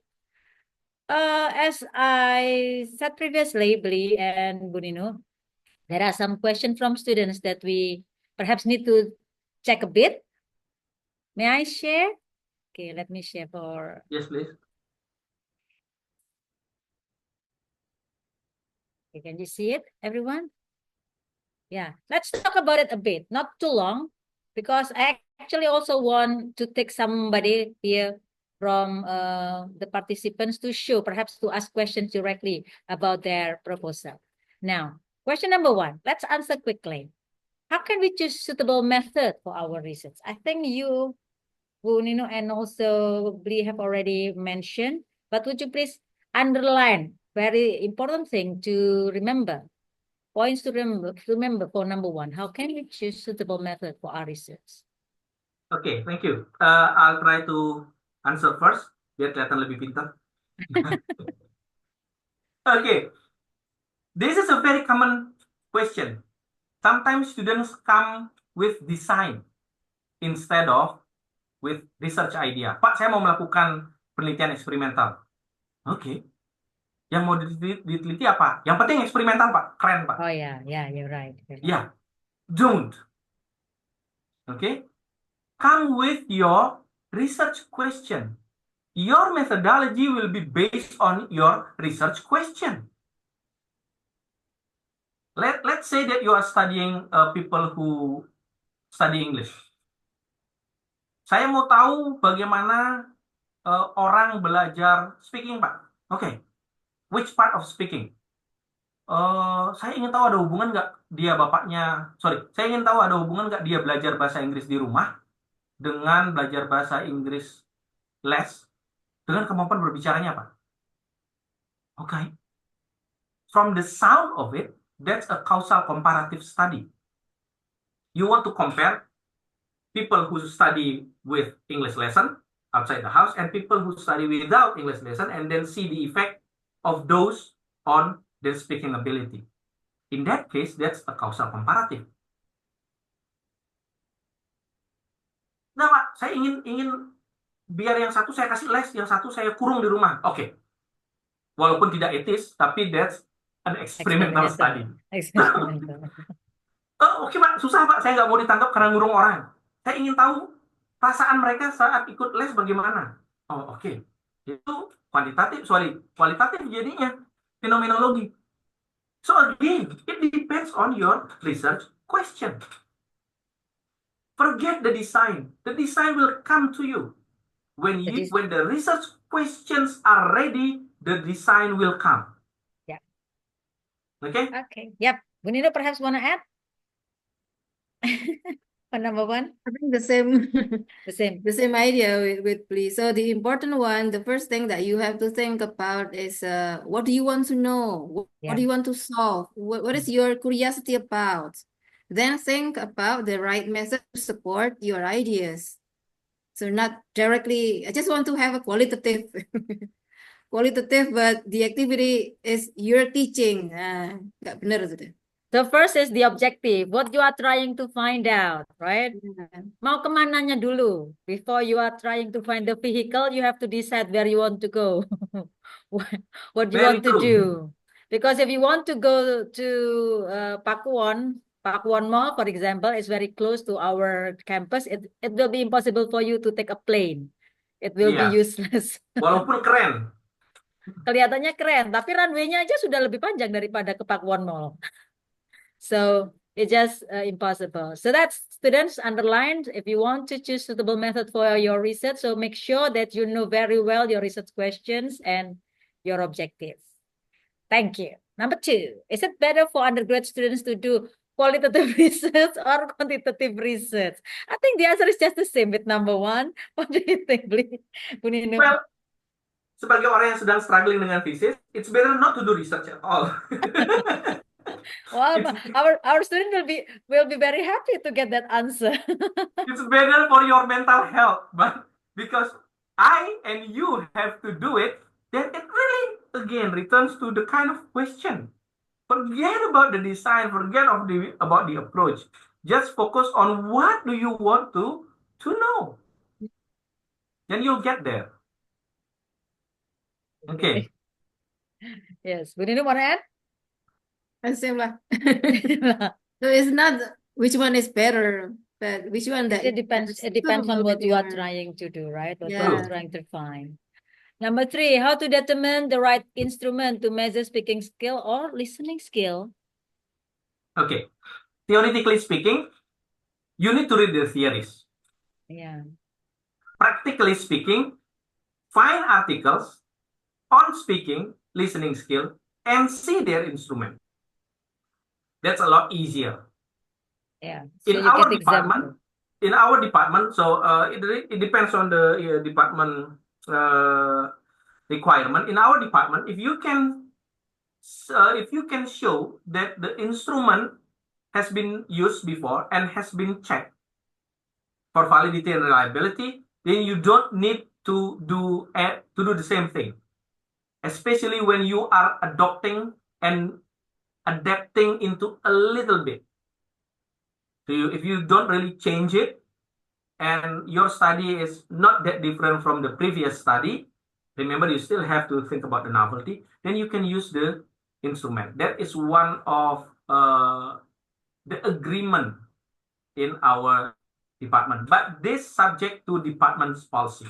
Every department has their own policy and their own ideas and goals behind the policy. So you need to check. Yes. Bu Ninuk? Want to add?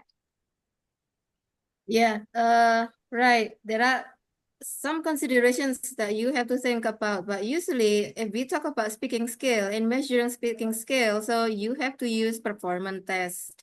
It's impossible for you to do the what is that? The instrument for speaking skills, but in the form of multiple choice or reading something, yeah.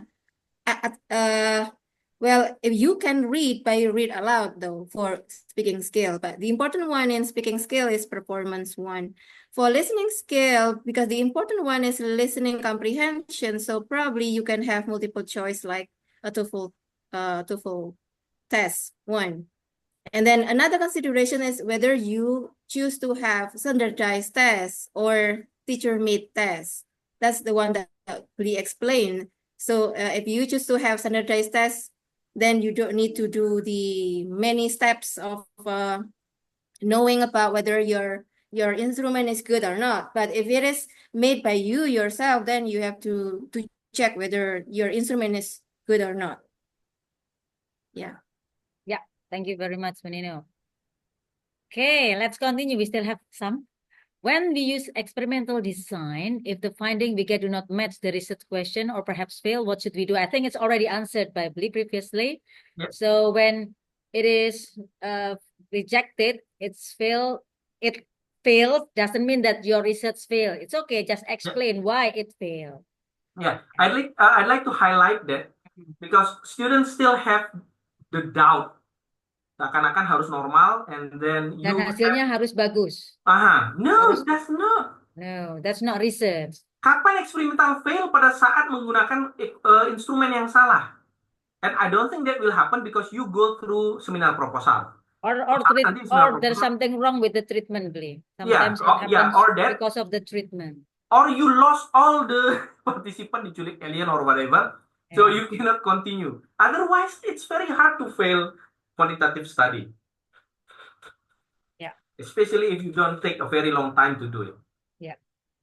Want to add things? Yeah, just like I said before, so the other design of research is a egocentric one, meaning that whatever the result is, it's okay. So you can just report the As it is. result of your As research. it is. All right. The only one which is you cannot be egocentric is classroom research, because you have to do it until it's success, right? Right. The other one is no problem. Yeah. Okay. Okay, so don't worry too much. Just report it as it is. Don't be too worried. It is not your research which is failed. True. There must be something happen during the process. So you need to explain in your report, in your finding and discussion, why it doesn't meet your expectation. Now, 5A, if you only have one class to sample, is quantitative research such as pre-experimental still acceptable? Well, yeah, beli, Bu Ninu. Yeah. Theoretically, if we're talking about Theoretically it is, but sometimes it is some subject to department consideration. programs, yeah, some programs, some study programs said that, or some lecturers do not That's want not the allowed. students to, Yeah. do not want their students to do pre-experimental. Yes.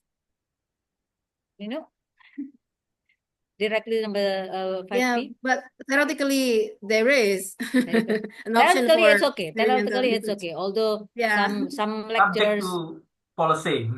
it's not Yeah. about that it is wrong to do, but it is more about that they need you to compare. They need you to show that two groups compare. Okay, B, for thesis with a quantitative approach, is statistical analysis such as paired sample t-test sufficient? Or is there another analysis that is more recommended? I don't think that Blee showed t-test. You showed more complicated formula, right? Yes. So it really depends on the design. Kenapa pair sample? Karena kelompok yang sama diuji 2 kali. That's pair. Kalau membandingkan 2 kelompok independent t-test, it really It's depends okay. on the It's easy. design. It's easy. So Yes. again, it returns to the matter of research question. What are you trying to find? I want to debunk the myth that penelitiannya nggak complicated. Yeah. It's not about the design. It's about the research question. Yeah. Okay? You don't have to make a complicated design yang kemudian membuat skripsinya nggak selesai-selesai. No, you don't need that. What you need to do, in my opinion, is do a simple research with good impact, which means that you need to have a very strong discussion part. Yeah. Okay, so don't be trapped. Just like the new design. curriculum berdampak. Yeah, excellent. So it could give impact to your readers. It could give impact to anyone who want to imitate what you do, for example. So yeah, don't be too afraid of that. Okay, Bunita, want to add things for 5 here? No? 6. That's Beli. Ankova, your favorite Beli, Ankova. Ankova is applied to compare post-test score of two groups if they significantly vary. What is it? I cannot read it because it is covered. Significantly vary in their pre-test scores or other variables before the treatment. How would you interpret the data result of Ankova in quasi-experimental research? Okay, that's a very good question. In reality, as I said before, we cannot have, kalau cannot terlalu keras ya, it's very difficult, quite impossible for have a true experimental. So we usually have to be satisfied with quasi-experimental with intact classes. And intact classes got problems. Problems like more or less itu other variables before treatment. They are not equal. Yeah, they are not equal. So my first question is, if you are going to have problem with ANCOVA, why would you have it in the first place? Let's say you test 6 classes, then it's very easy. For example, if you don't want to deal with ANCOVA, It's very easy just to do ANOVA on the result of the pretest and find the one with similar means. So they don't have statistically different mean. Gak ada pakai ANOVA, dapat 2 tinggal independent t-test. Or if you have to deal with ANOVA, which is not wrong, for example, kelasnya memang cuma 2, Pak. Oh, tapi berbeda, Pak, ya pakai ANOVA. So how do you interpret the data? Well, this is getting technical, ya. You need to check the tables from ANOVA. Let's say you have the tables from SPSS, and then you will have the adjusted mean. There you go. We have the mean adjusted already based on the covariate that we inputted into the statistical calculation. So this is more of a philosophical question, because we have the data and the interpretation of the ANOVA will be based on the hypothesis testing rule of ANOVA. You just need to check the table and compare it with the rules, and there you have it. It will be a different story if you don't have statistical apps like we did in the past, that you have to do it by hand, by calculator, or by Excel. Nowadays, you have the tables already, and you just need to compare to find the correct table, find the correct cell, and then compare the correct cell with the decision rule, and that's it. It's as simple as that. What more important, in my opinion, is understanding and later explaining to the examiner why you're using ANOVA instead of t-test.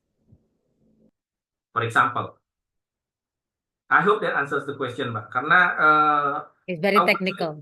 Yeah, Very how would technical. you interpret the data? Well, you need to show the table, and then you need to point out the cell and compare the cell in the table, and then compare it with the decision rule.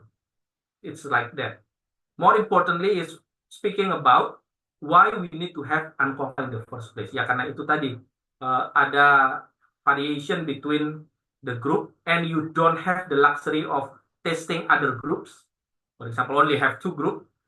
And then some people will say that it's more difficult. Saya tidak bermaksud merendahkan, tapi actually it's just more clicks to be done compared to doing with t-test, because nowadays with apps it's a lot easier. So for those So you are using SPSS for this?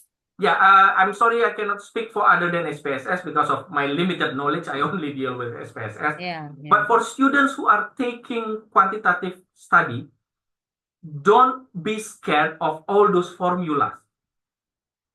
Okay? Tidak kurang petunjuk mengenai penggunaan SPSS.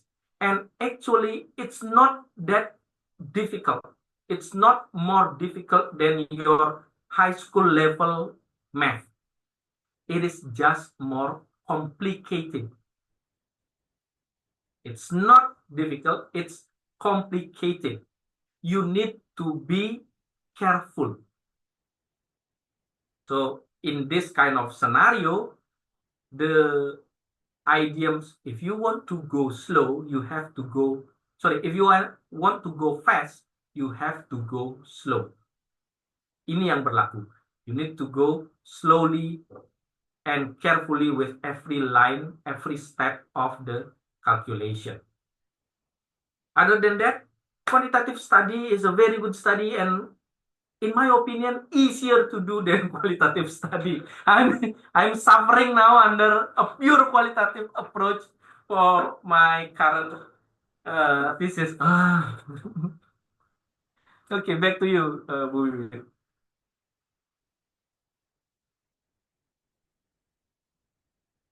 Yeah, sorry, I'm muted. Azan behind me. Okay, so Bu Nino, do you want to add things or finish from Bli? Okay, now let's continue to the question number 7. I think this is our discussion last week. How do you make a thesis that is interesting in a topic that is commonly researched? Last week we took example of both of you because you both did the same thing in your dissertation, but carried different title. One about idle, the other one about oily. Would you please re-explain? Yeah. So how to make a thesis interesting? Ingat, cara menjual thesis yang paling gampang adalah dengan menunjukkan novelty. Novelty datang dari gap. Gap datang dari Baca. reading a lot. Or asking AI to read and then you clarify, you verify. Never believe anything that comes from AI 100%. For me, it's not even 50. You need to trust and verify. So again, how to make it interesting? Simple. You need to show that it has novelty, which means that it's different from the previous research. How do you do this? Simple. You need to know what previous research have done. Ya, gampang mengucapkan walaupun realitanya akan sangat berat membaca itu. But I'm afraid that's the only way to do it. Because that's the right way. So you have your research gap, you have your novelty, then it will be very easy to sell your topic. Okay. Ninuk, wanna add? Yeah, the same way with Blee. So there isn't any other way than read in order to see the what have been done. I mean, the field of study that we have. I mean, the topic that we are interested in, and then from our experience that time, even though we read the same kind of topic, but different references seems like, yeah, Blee. Yeah. That's why Blee comes to the oily, Oily, then comes and you to idle. the idle. At least I read until the latest versions one of the informal learning. Yeah, because If you have the what is it? The article about oily and idle, perhaps you'd like to share it to our students later. I forgot to ask you that. To share the link, perhaps they can also see it themselves, so they can see that it is actually basically the same. However, it's different. Basically the same area, but it's different because the focus is the other one is oily and the other one is in idle. Yeah, sure. Yeah. the article from the previous one, you mean, Buwit? And the article, your dissertation article about our about idle, right? Idle and Blee about oily. But later. Now the next one. This is tricky question number 8. How to download books for free besides having to pay or rent? Okay. I can answer that, but I will not answer that because you are going to put this on YouTube and people will hear. Yeah. I think you should go to our center library, UNESA library. Go to UNESA library. Ask there how you can access journals. Okay, how can you have free access by using UNESA account? True. Your UNESA That's the account. right way. That's the right legal way to do. Go to UNESA library. Don't be lazy to go to the library. You can get some insight there in our library. That's what I can answer. The last one, 9. Please give me some example in chapter 2. Chapter 2? Oh, okay. Chapter 2. Don't understand the question, but chapter 2 here, review written literature, I think. Yes, example but what kind of example? Yeah, it's not really clear. Perhaps the organization. Well, we cannot show only. What about? Wait. Let me show one. Something I have shown you previously, beli Bunino. This one, contoh draft. Okay. This one. Class, can you see it? So this is a draft title. Using grammar game show to overcome student speaking difficulties. It's very raw draft, okay, raw proposal. You see here there are introduction part, chapter 1. There is no title introduction. There should be introduction here. There are some research questions here already. What difficulties are most often experienced by the students? In what situation does the difficulties happen? How the grammar game show effect on it's students? It's qualitative, isn't it, Bu? Well, let's see. I'm not sure yet. I haven't finished reading. Actually, just found it. in my storage. And then here to investigate the kind of difficulty and so on and so forth. Now, if you want to find out chapter 2, review of literature, okay, because there is no table of content. Yeah, I usually ask my students to make table of content to help us to control what they are doing. Okay, to help us to control what we're doing, and they can show directly to the lecturer that, okay, I have done this, this, and this. I haven't done this and this, and I try to organize it this way. So students, I suggest you to have, should I share? Okay, wait. I think it's better for me to share it. Let me share. You can have it and comment. Where should I share? Di mana ini? Di mana? Committee, could you help me to share? Why I cannot find?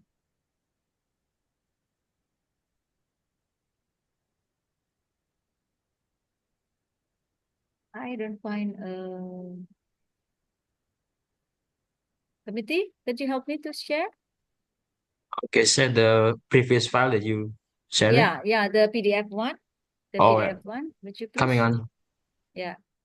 Okay, so you can see it, students, and you can give comments whether it is already a good proposal or not, actually. Yeah, that's contoh draft. Why I put it in Bahasa Indonesia? I don't remember to realize it. Okay. One thing that interesting in this oh, you're sharing it?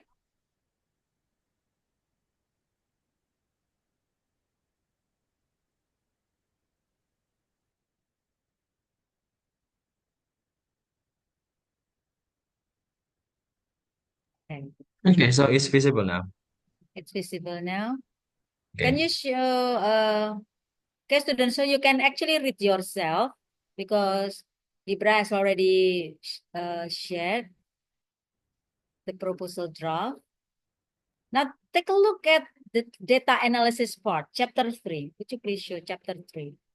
Because today we are talking about method and data analysis. Would you please show chapter 3? Okay, thank you very much, Ibra. So believe the title is grammar show, right? I forgot. Yes, grammar show. Yeah, grammar show. Grammar game show. Sorry, grammar game Yeah, show. grammar game show. Using grammar game show to overcome student speaking difficulties.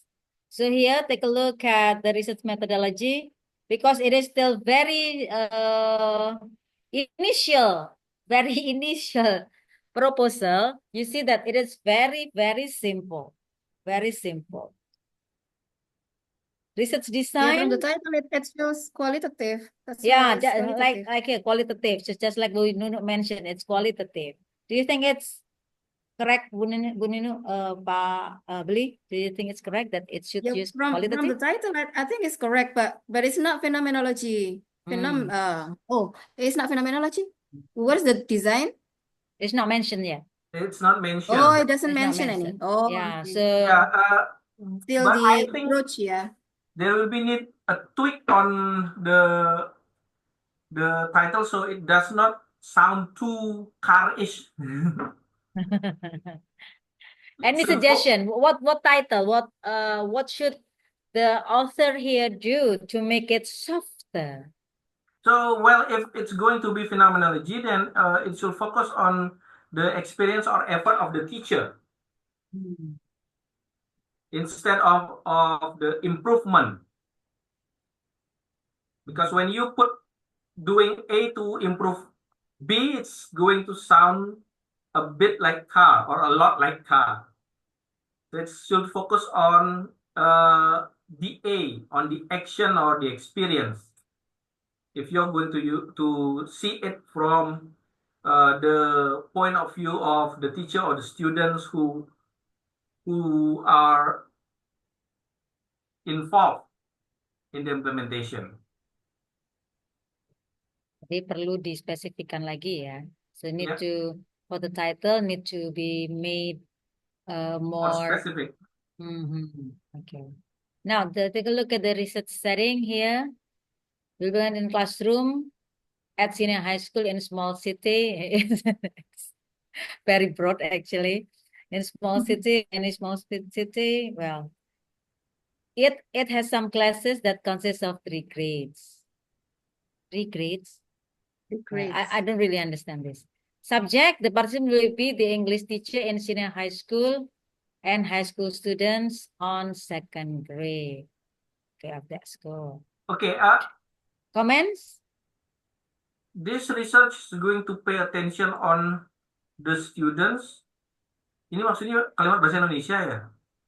In order to know what kind of speaking difficulties sorry kebiasaan. The student experience. The Yeah. students. Okay. So again, yeah. The wording is everywhere. Yeah. I mean, Is it okay to use Grammarly to help? yeah, sure. To Yeah. some extent. Karena Grammarly juga tidak akan selalu bisa memahami apa yang kita inginkan. Ya, ya. Kadang-kadang justru membingungkan Justru somehow. jadi salah nanti. Jadi salah maksudnya. This research will use qualitative research, okay, which will be focused on teachers. So one teacher, because teaching process in order to help the students with speaking difficulties. Okay, this research will also pay little attention to students in order to what kind. So if it's going to pay little attention, how are you going to know what speaking difficulties? Or if I turn it around, how are you going to identify the speaking difficulties if you are going to pay only a little attention? So grammatically speaking, you need to rewrite this. The researcher makes an interpretation of data. Yeah. It's like what Bunino mentioned. It's actually want to know the phenomena. So again, this part needs to be clarified. Yeah, absolutely. This study will be conducted in the classroom or in a small city. Okay, it has some classes. Classroom, no? It consists of 3 grades.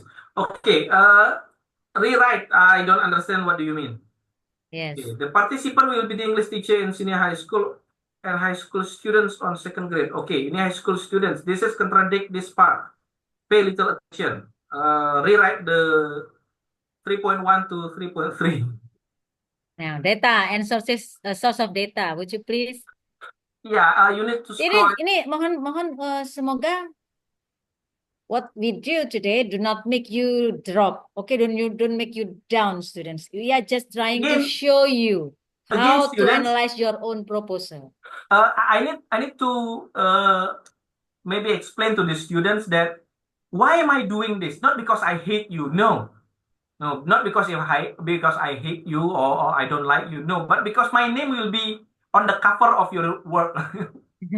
So if I do this willy-nilly, dosen pembimbing. Ya, dosen penguji. Oh, begini dosen aja kerjaannya Pak Ngurah bimbing. Nggak dibimbing mahasiswanya kan begitu. Nggak dibaca gitu ya. So that's why I have to read it carefully. Okay. Now, next, let's continue to the next one. Data and source of data. Sekaligus kita komentari how they should write it. Okay, data and source of data. Would you please? Ini siapa ya tadi yang share? Yeah, somebody need to scroll it down. Siapa tadi? Ibra? Okay. Okay, wait, let me clear my doodling. Yeah, clear your. Okay. Naik lagi, would you please? Naik lagi. Data and source of data. Data of this study. Verbal.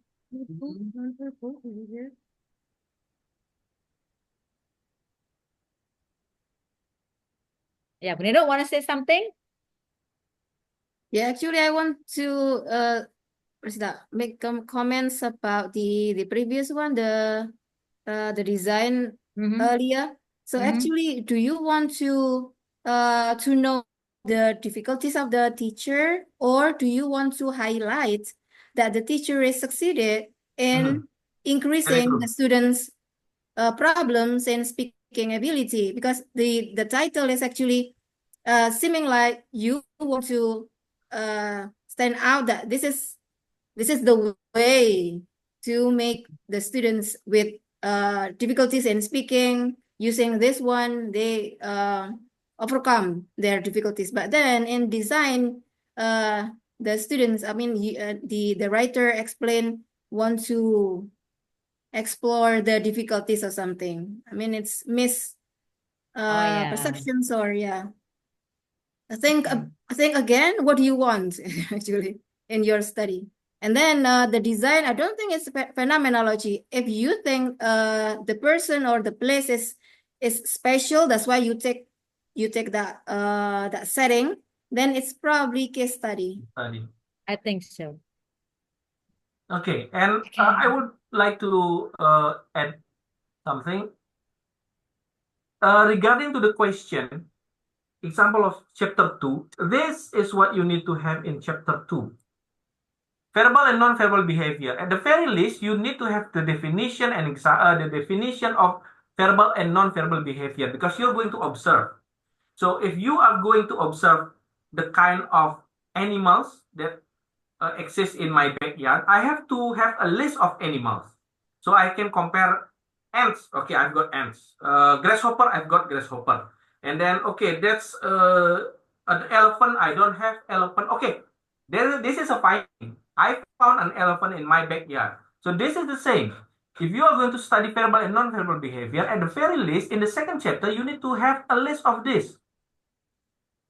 So you can compare. You have a benchmark. You have a list in your observation sheet.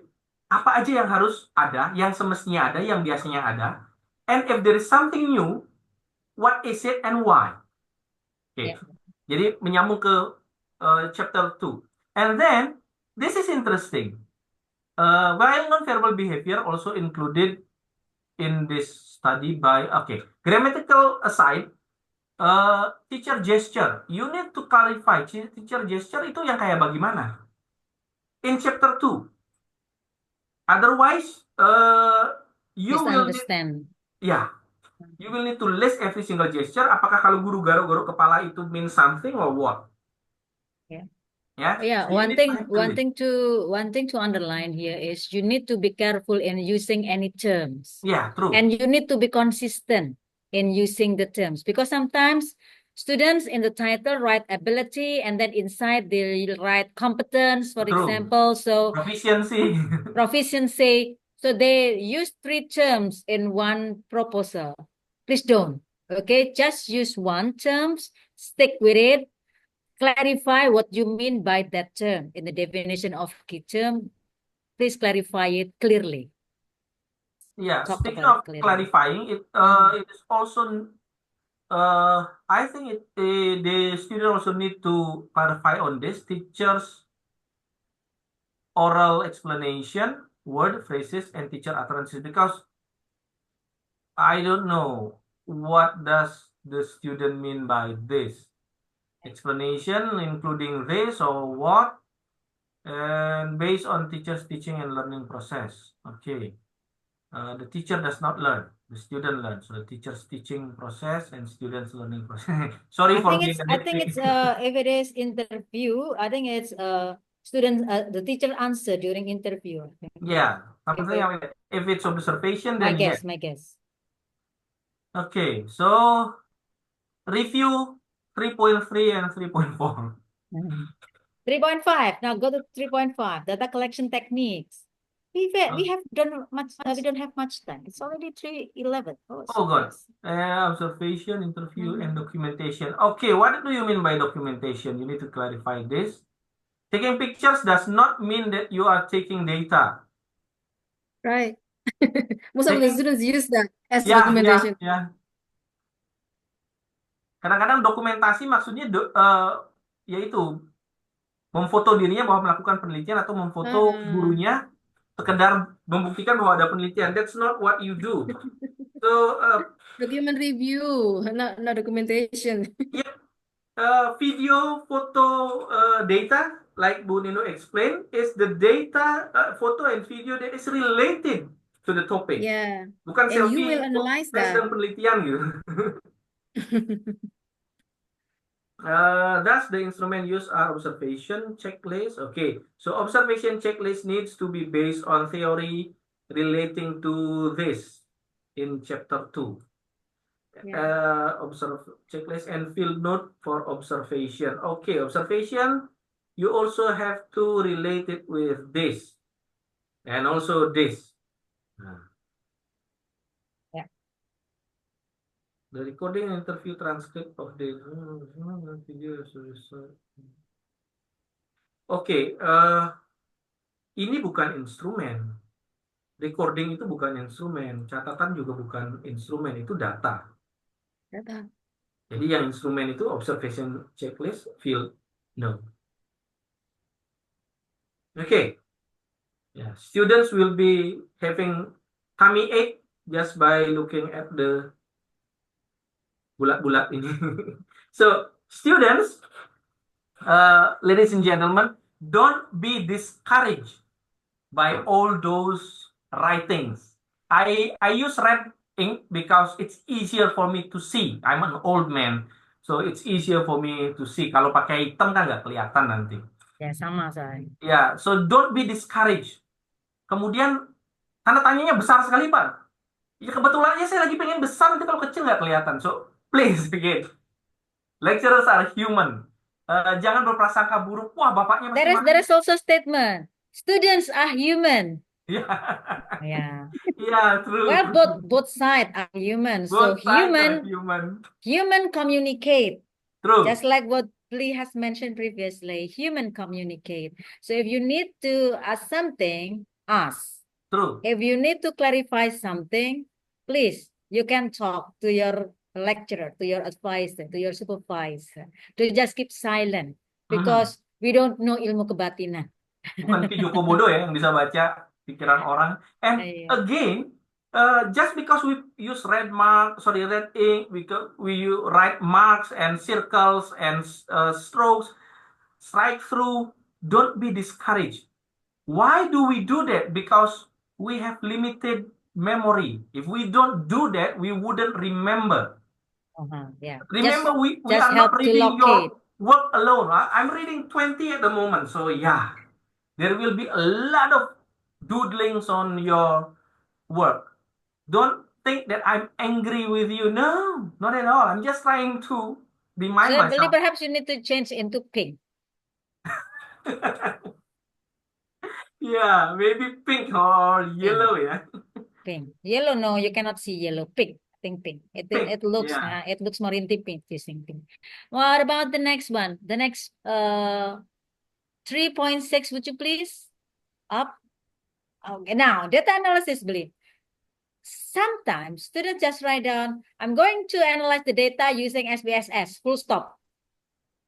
In the proposal. So what should actually be put here in the data analysis part? Well, it really depends on the school of thought that you belong to, but it wouldn't harm to specify what kind of analysis that you're going to do, and then the steps. Something like this, is it okay? Yeah, after getting all the data in the researcher continue. Ini kalau proposal ya will ya. Continue by analyzing the data using what? Oh ya, hati-hati proposal pakai will ya. Yeah. Be careful. By using specific analysis, just to be transparent. So you will abide by the term, and the lecturer will be abide by the term. If the lecturer does not correct, means that she or he agree with that. And then elaborated as follow based on whose understanding. Yeah, the reference. Why is this important? So besok nggak bertengkar. Kalau menurut R&D, the steps are like this. Yes, according to X, according to Y, the steps are like this. So we need to agree. We have to choose. Which school of thought that we're going to agree with. Right. This is part of the research proposal examination. So if both the lecturers and the students agreed upon this particular approach, whatever it is, then it should be respected and honored. Jadi tidak boleh nanti di belakang ribut, kok begini lah. Dulu kan sudah di ujian proposal. Sudah disepakati. Yang dipakai yang ini, teori ini, bukan yang itu. Why you choose this? But you have to be able to explain why you choose this one, not the other one. Okay. Yes. What else? Naik dikit dong, naik dikit, would you please? Oh, sudah. Reporting outcomes.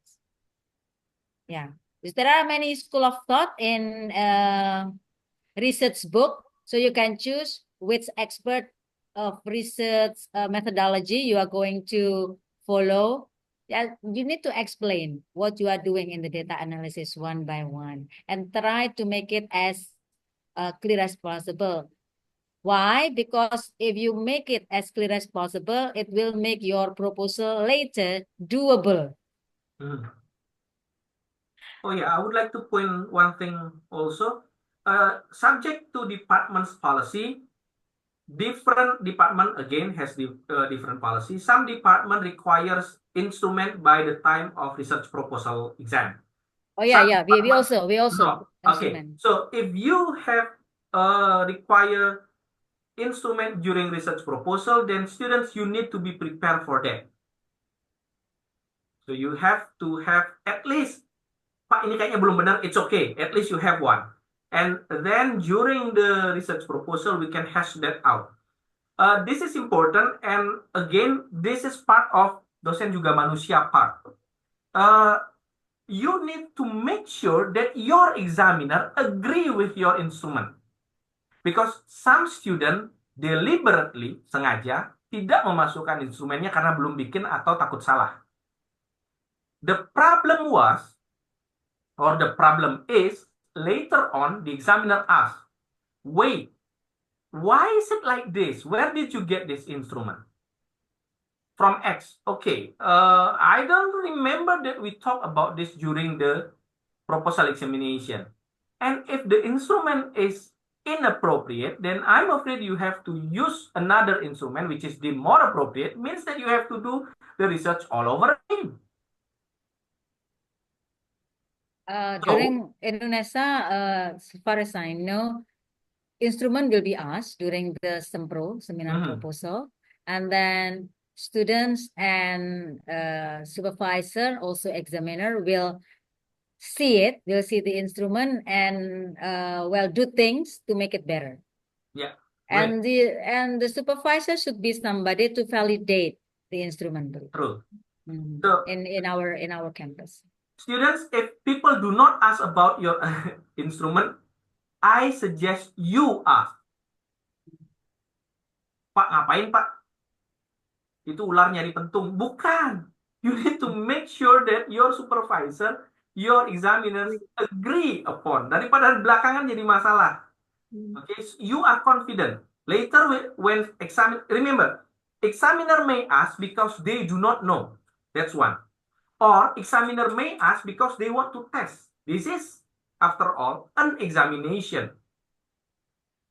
Ya. Jangan merasa dihakimi karena sempro itu sempro itu sebetulnya waktunya untuk ketemu antara pembimbing dan penguji to agree on what you should do.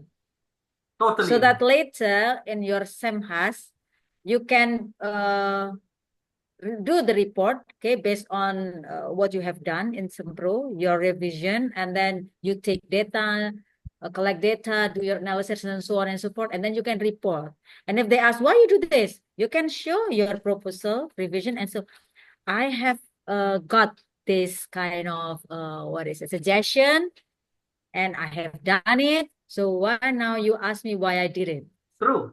You can say that to your to your examiner if they ask you why you do that. Sebab kalau kan di sini penguji untuk sempro dan untuk seminar untuk ujian skripsi itu kan sama. Jadi kalau ada yang menanyakan lupa begini, itu kan sudah dibahas saat sempro seperti itu ya. Ini kunci dari saya. Mungkin ada yang nggak punya bayangan sempro seperti apa. So sempro itu to operationalize to make your proposal doable. Bu Nina mungkin mau menambahkan. Kita masih punya 8 menit lagi. Atau ada pertanyaan dari floor? Silakan, students, if you want to ask questions, we still have 8 minutes to go. Bu Nino, panitia, bisa ditutup ini screen share-nya? Perhaps we can take students to ask questions. Okay. You can put Bu Nino and Pak Wijaya side by side, so it will look good.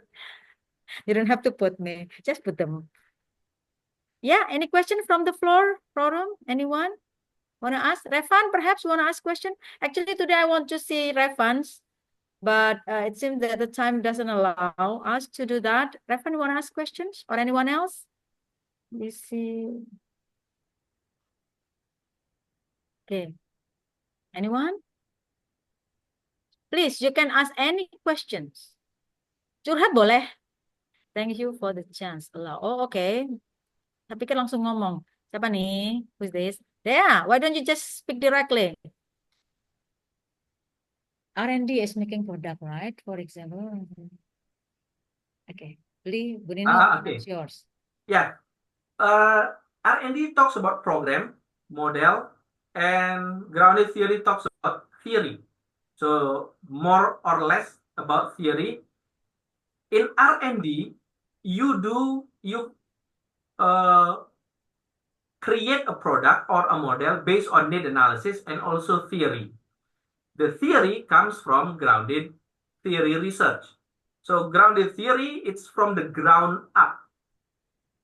It's quite a big research. If so is the R&D. And then that's my first question. So sorry, that's my first answer. R&D, we talk about making product more or mostly and sometimes models. While grounded theory talks about creating or postulating a theory. Two different things because R&D based also on theory and need analysis. Now, for number two, we have to be a teacher first to do a car and give a direct action. Oh, you mean you have to teach? Okay, this subject to department policy. Again, every department has different policy. Now, do you have to be a teacher? Theoretically, CAR can be done in a collaborative way. So, if you do not have access or you are not allowed to teach yet, but you have ideas, then you can collaborate with teachers in a certain school, which has certain problem that you would like to propose a solution to. Now, again, subject to department policy, some department allows the study of CAR. Some department do not allow, some department encourages the use, the study of CAR. So you need to check with your department because every department has their own idea and academic reasoning behind whatever policy that they have. But in my opinion, now this is my personal opinion, academically speaking, you can do CAR.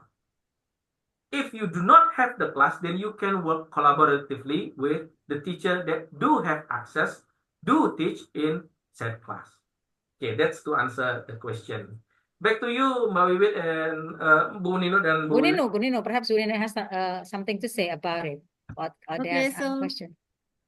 So basically the same with Bli answers though. So first questions R&D and grounded theory. Yeah, so R&D focused on creating a product which is more a practical product though, in order to what is that, used by the teacher or the practitioners, while the grounded theory, making the theory or creating the theory, which is more a concept things in order to support other ideas. And then for number two, yeah, again, about policy, in my place, the students can do the classroom and research, even though they do not have their own class, but while doing the PLP, they can do the classroom and research with collaborations with the real teacher in the school. Yeah, sure. So no problems. I don't know. You have to ask our corporate. Some lecturers allow, some lecturers do not allow this. However, if you want to have collaboration, just like what Beli has mentioned, I believe that you need to give them clear arguments why.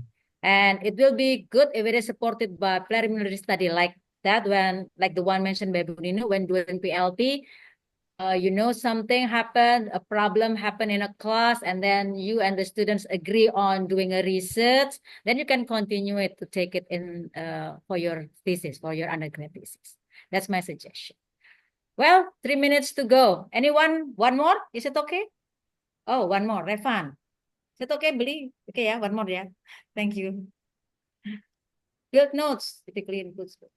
Okay. Field notes typically include both descriptive and reflective components. When using field note, it is common to include various types of media, such as photograph, audio recording, and written notes. What is the difference between descriptive and reflective field notes? Okay. Yes. In simple term, descriptive is what you see and you write them down. Reflective is what you think about What you what you remember, see. yeah. Yeah.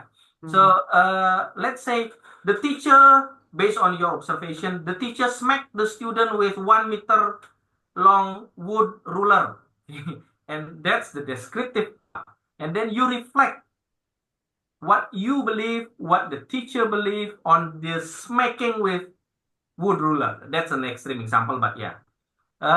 So there you have it. Descriptive is what you see. Reflective is what you think, what other people think, what your interpretation, other people interpretation of what you've seen. Okay. Bu Nino? Yeah, I think the question is technical things, see. I mean, we understand that one. Yeah, I think I have to be agree with Lee. So actually, if your question is really what is the difference between field notes and observations, that the thing that we can answer, which is observations can be field notes or checklist, right? And then, but your question's concerned about whether it's descriptive and reflective. Yeah.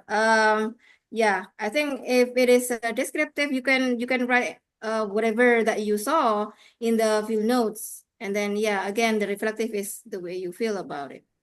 I mean, it's concerned with the sound. It's concerned with the students' expressions. Yeah, you can do that in the reflective field notes. Okay. Yes, thank you very much. Anyone else? Well, I think time's up. Sorry. Sorry, time's up, everyone. Thank you for the fruitful, rigorous things today we have from you, Bu Nino and Bli. I hope that you students feel happy with all the answer and we could give you some insight, at least refreshment to what you have learned so far. Hopefully, we could give more insight later in our next meetings, if any. Well, we hope that there will be any. Last but not least, thank you very much to all of you who have joined us today. To Bli Ngurah, I changed your name many times in this meeting. Sorry, Bli Ngurah, Agung, Dr. Wijaya, Bu Ninu, thank you very much. To end, before we finish, would you, committee, take our photograph? Oh yeah, remember, we also have exit ticket. If you are participants today, would you please fill out the exit ticket? We are planning to give you certificates so that you get something beside the knowledge. Now, let's take picture. Would you please? Okay. For all participants who may Please turn on turn your on. camera. Thank you. Turn on camera, everyone.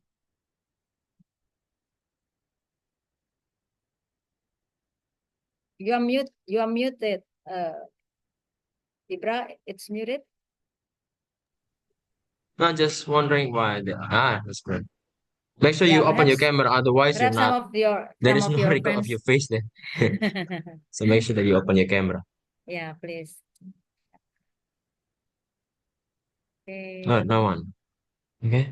That's okay. No problem. There is no All right one then. also. I will It's okay. take. As long as we know how many people joining us Okay. till the I end. will start the recording for the first slide. Please be ready. 1, 2, 3. Okay. Again. Wait. Make sure it's captured. Yeah. Okay. 1, 2, 3. Okay. Second slide. 1, 2, 3. Okay, third slide. 1, 2, 3. Okay, that's all. Thank you. Well, thank you very much. Bli, Bu Ninu, everyone, thank you very much. I hope that your way in making the proposal smooth until skripsi, until you finish from our study programs. Good luck to you all. Have a nice day, everyone. Thank you Wassalamualaikum everybody for having me. warahmatullahi wabarakatuh. Thank Thank you, Bli. Thank you, Bu you. Ninu. Thank you, Thank you, Bli. Thank you, everyone. Thank you, Bye-bye. everyone. Yeah. Izin live nggih. Yes, Jumpa the lagi. recording should be stopped. Thank you very much.